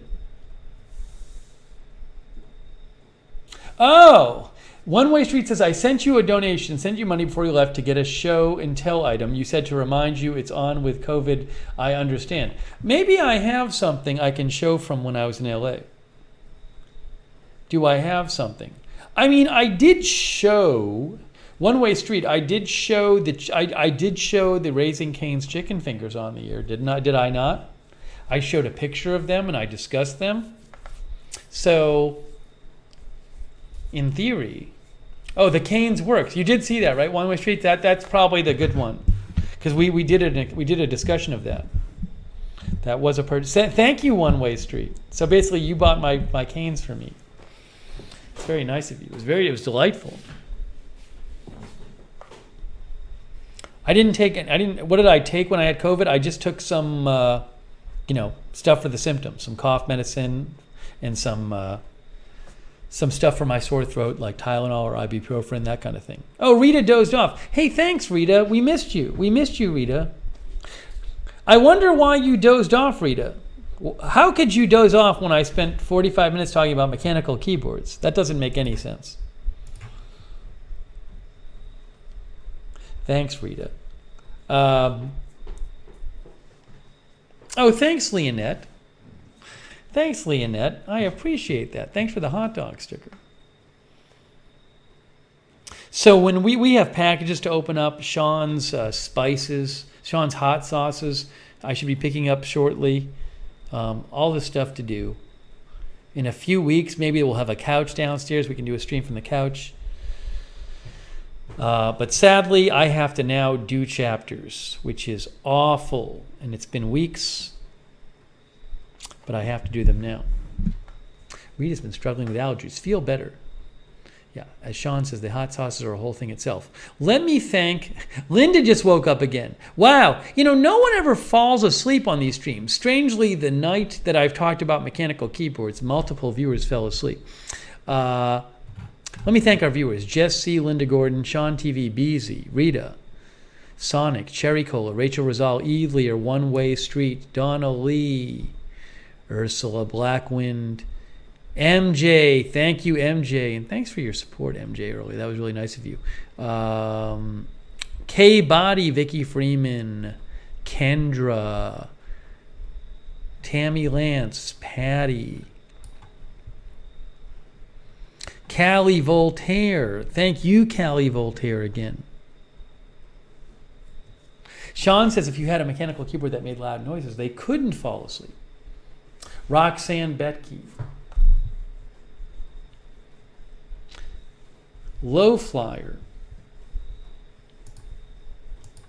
A quick thanks also to everybody who donated. That was super nice of you guys. Paulie, Hanyal Vargas, Geraldine Carstensen, Queen of the South, Dizzy Dale, Kenneth Colton, One Way Street, C. Michelle Sparks, Hey New Girl, Oops, Cindy Jones, Sammy Boy, Aaron Aware, Art Norman Jr., Kenneth Colton, Anita Modaluski, Karen, Peppy the Frog, MJ, Jake from State Farm, Andrew Broadwater, Eddie Smith, Sonic, Rita, Leonette. Thank you.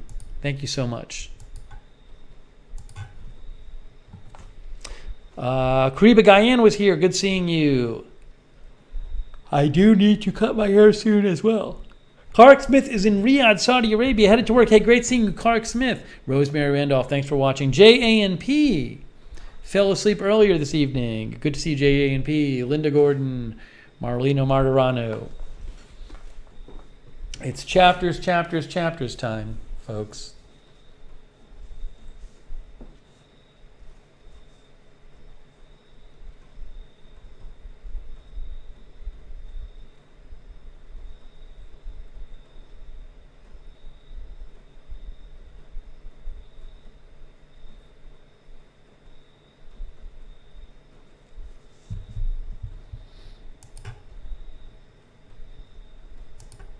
Miss Ravioli was here.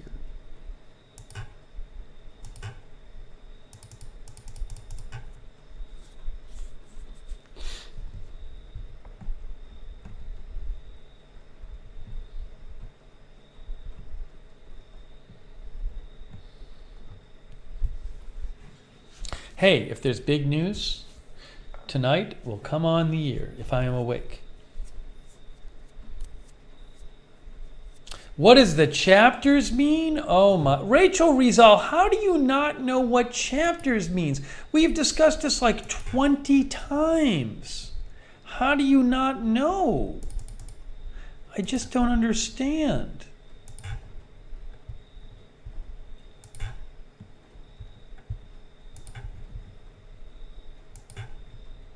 Look, these are the chapters. See?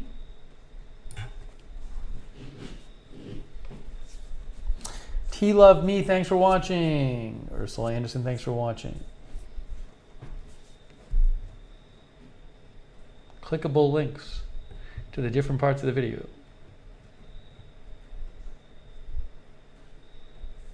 With topics. Sylvia, thanks for watching. She has been lurking.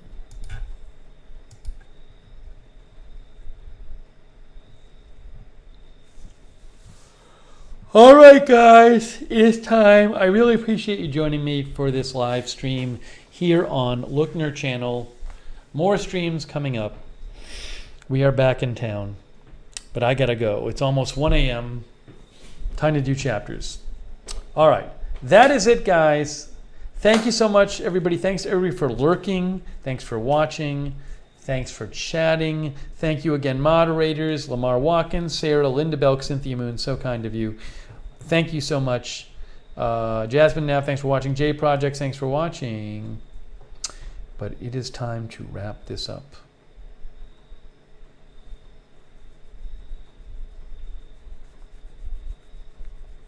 All right, guys. That's it. I'm going to do chapters, unfortunately. All right. Thank you for watching. And MJ, thanks for watching. Rita, everybody else. That is it, guys. And we will see you very, very soon.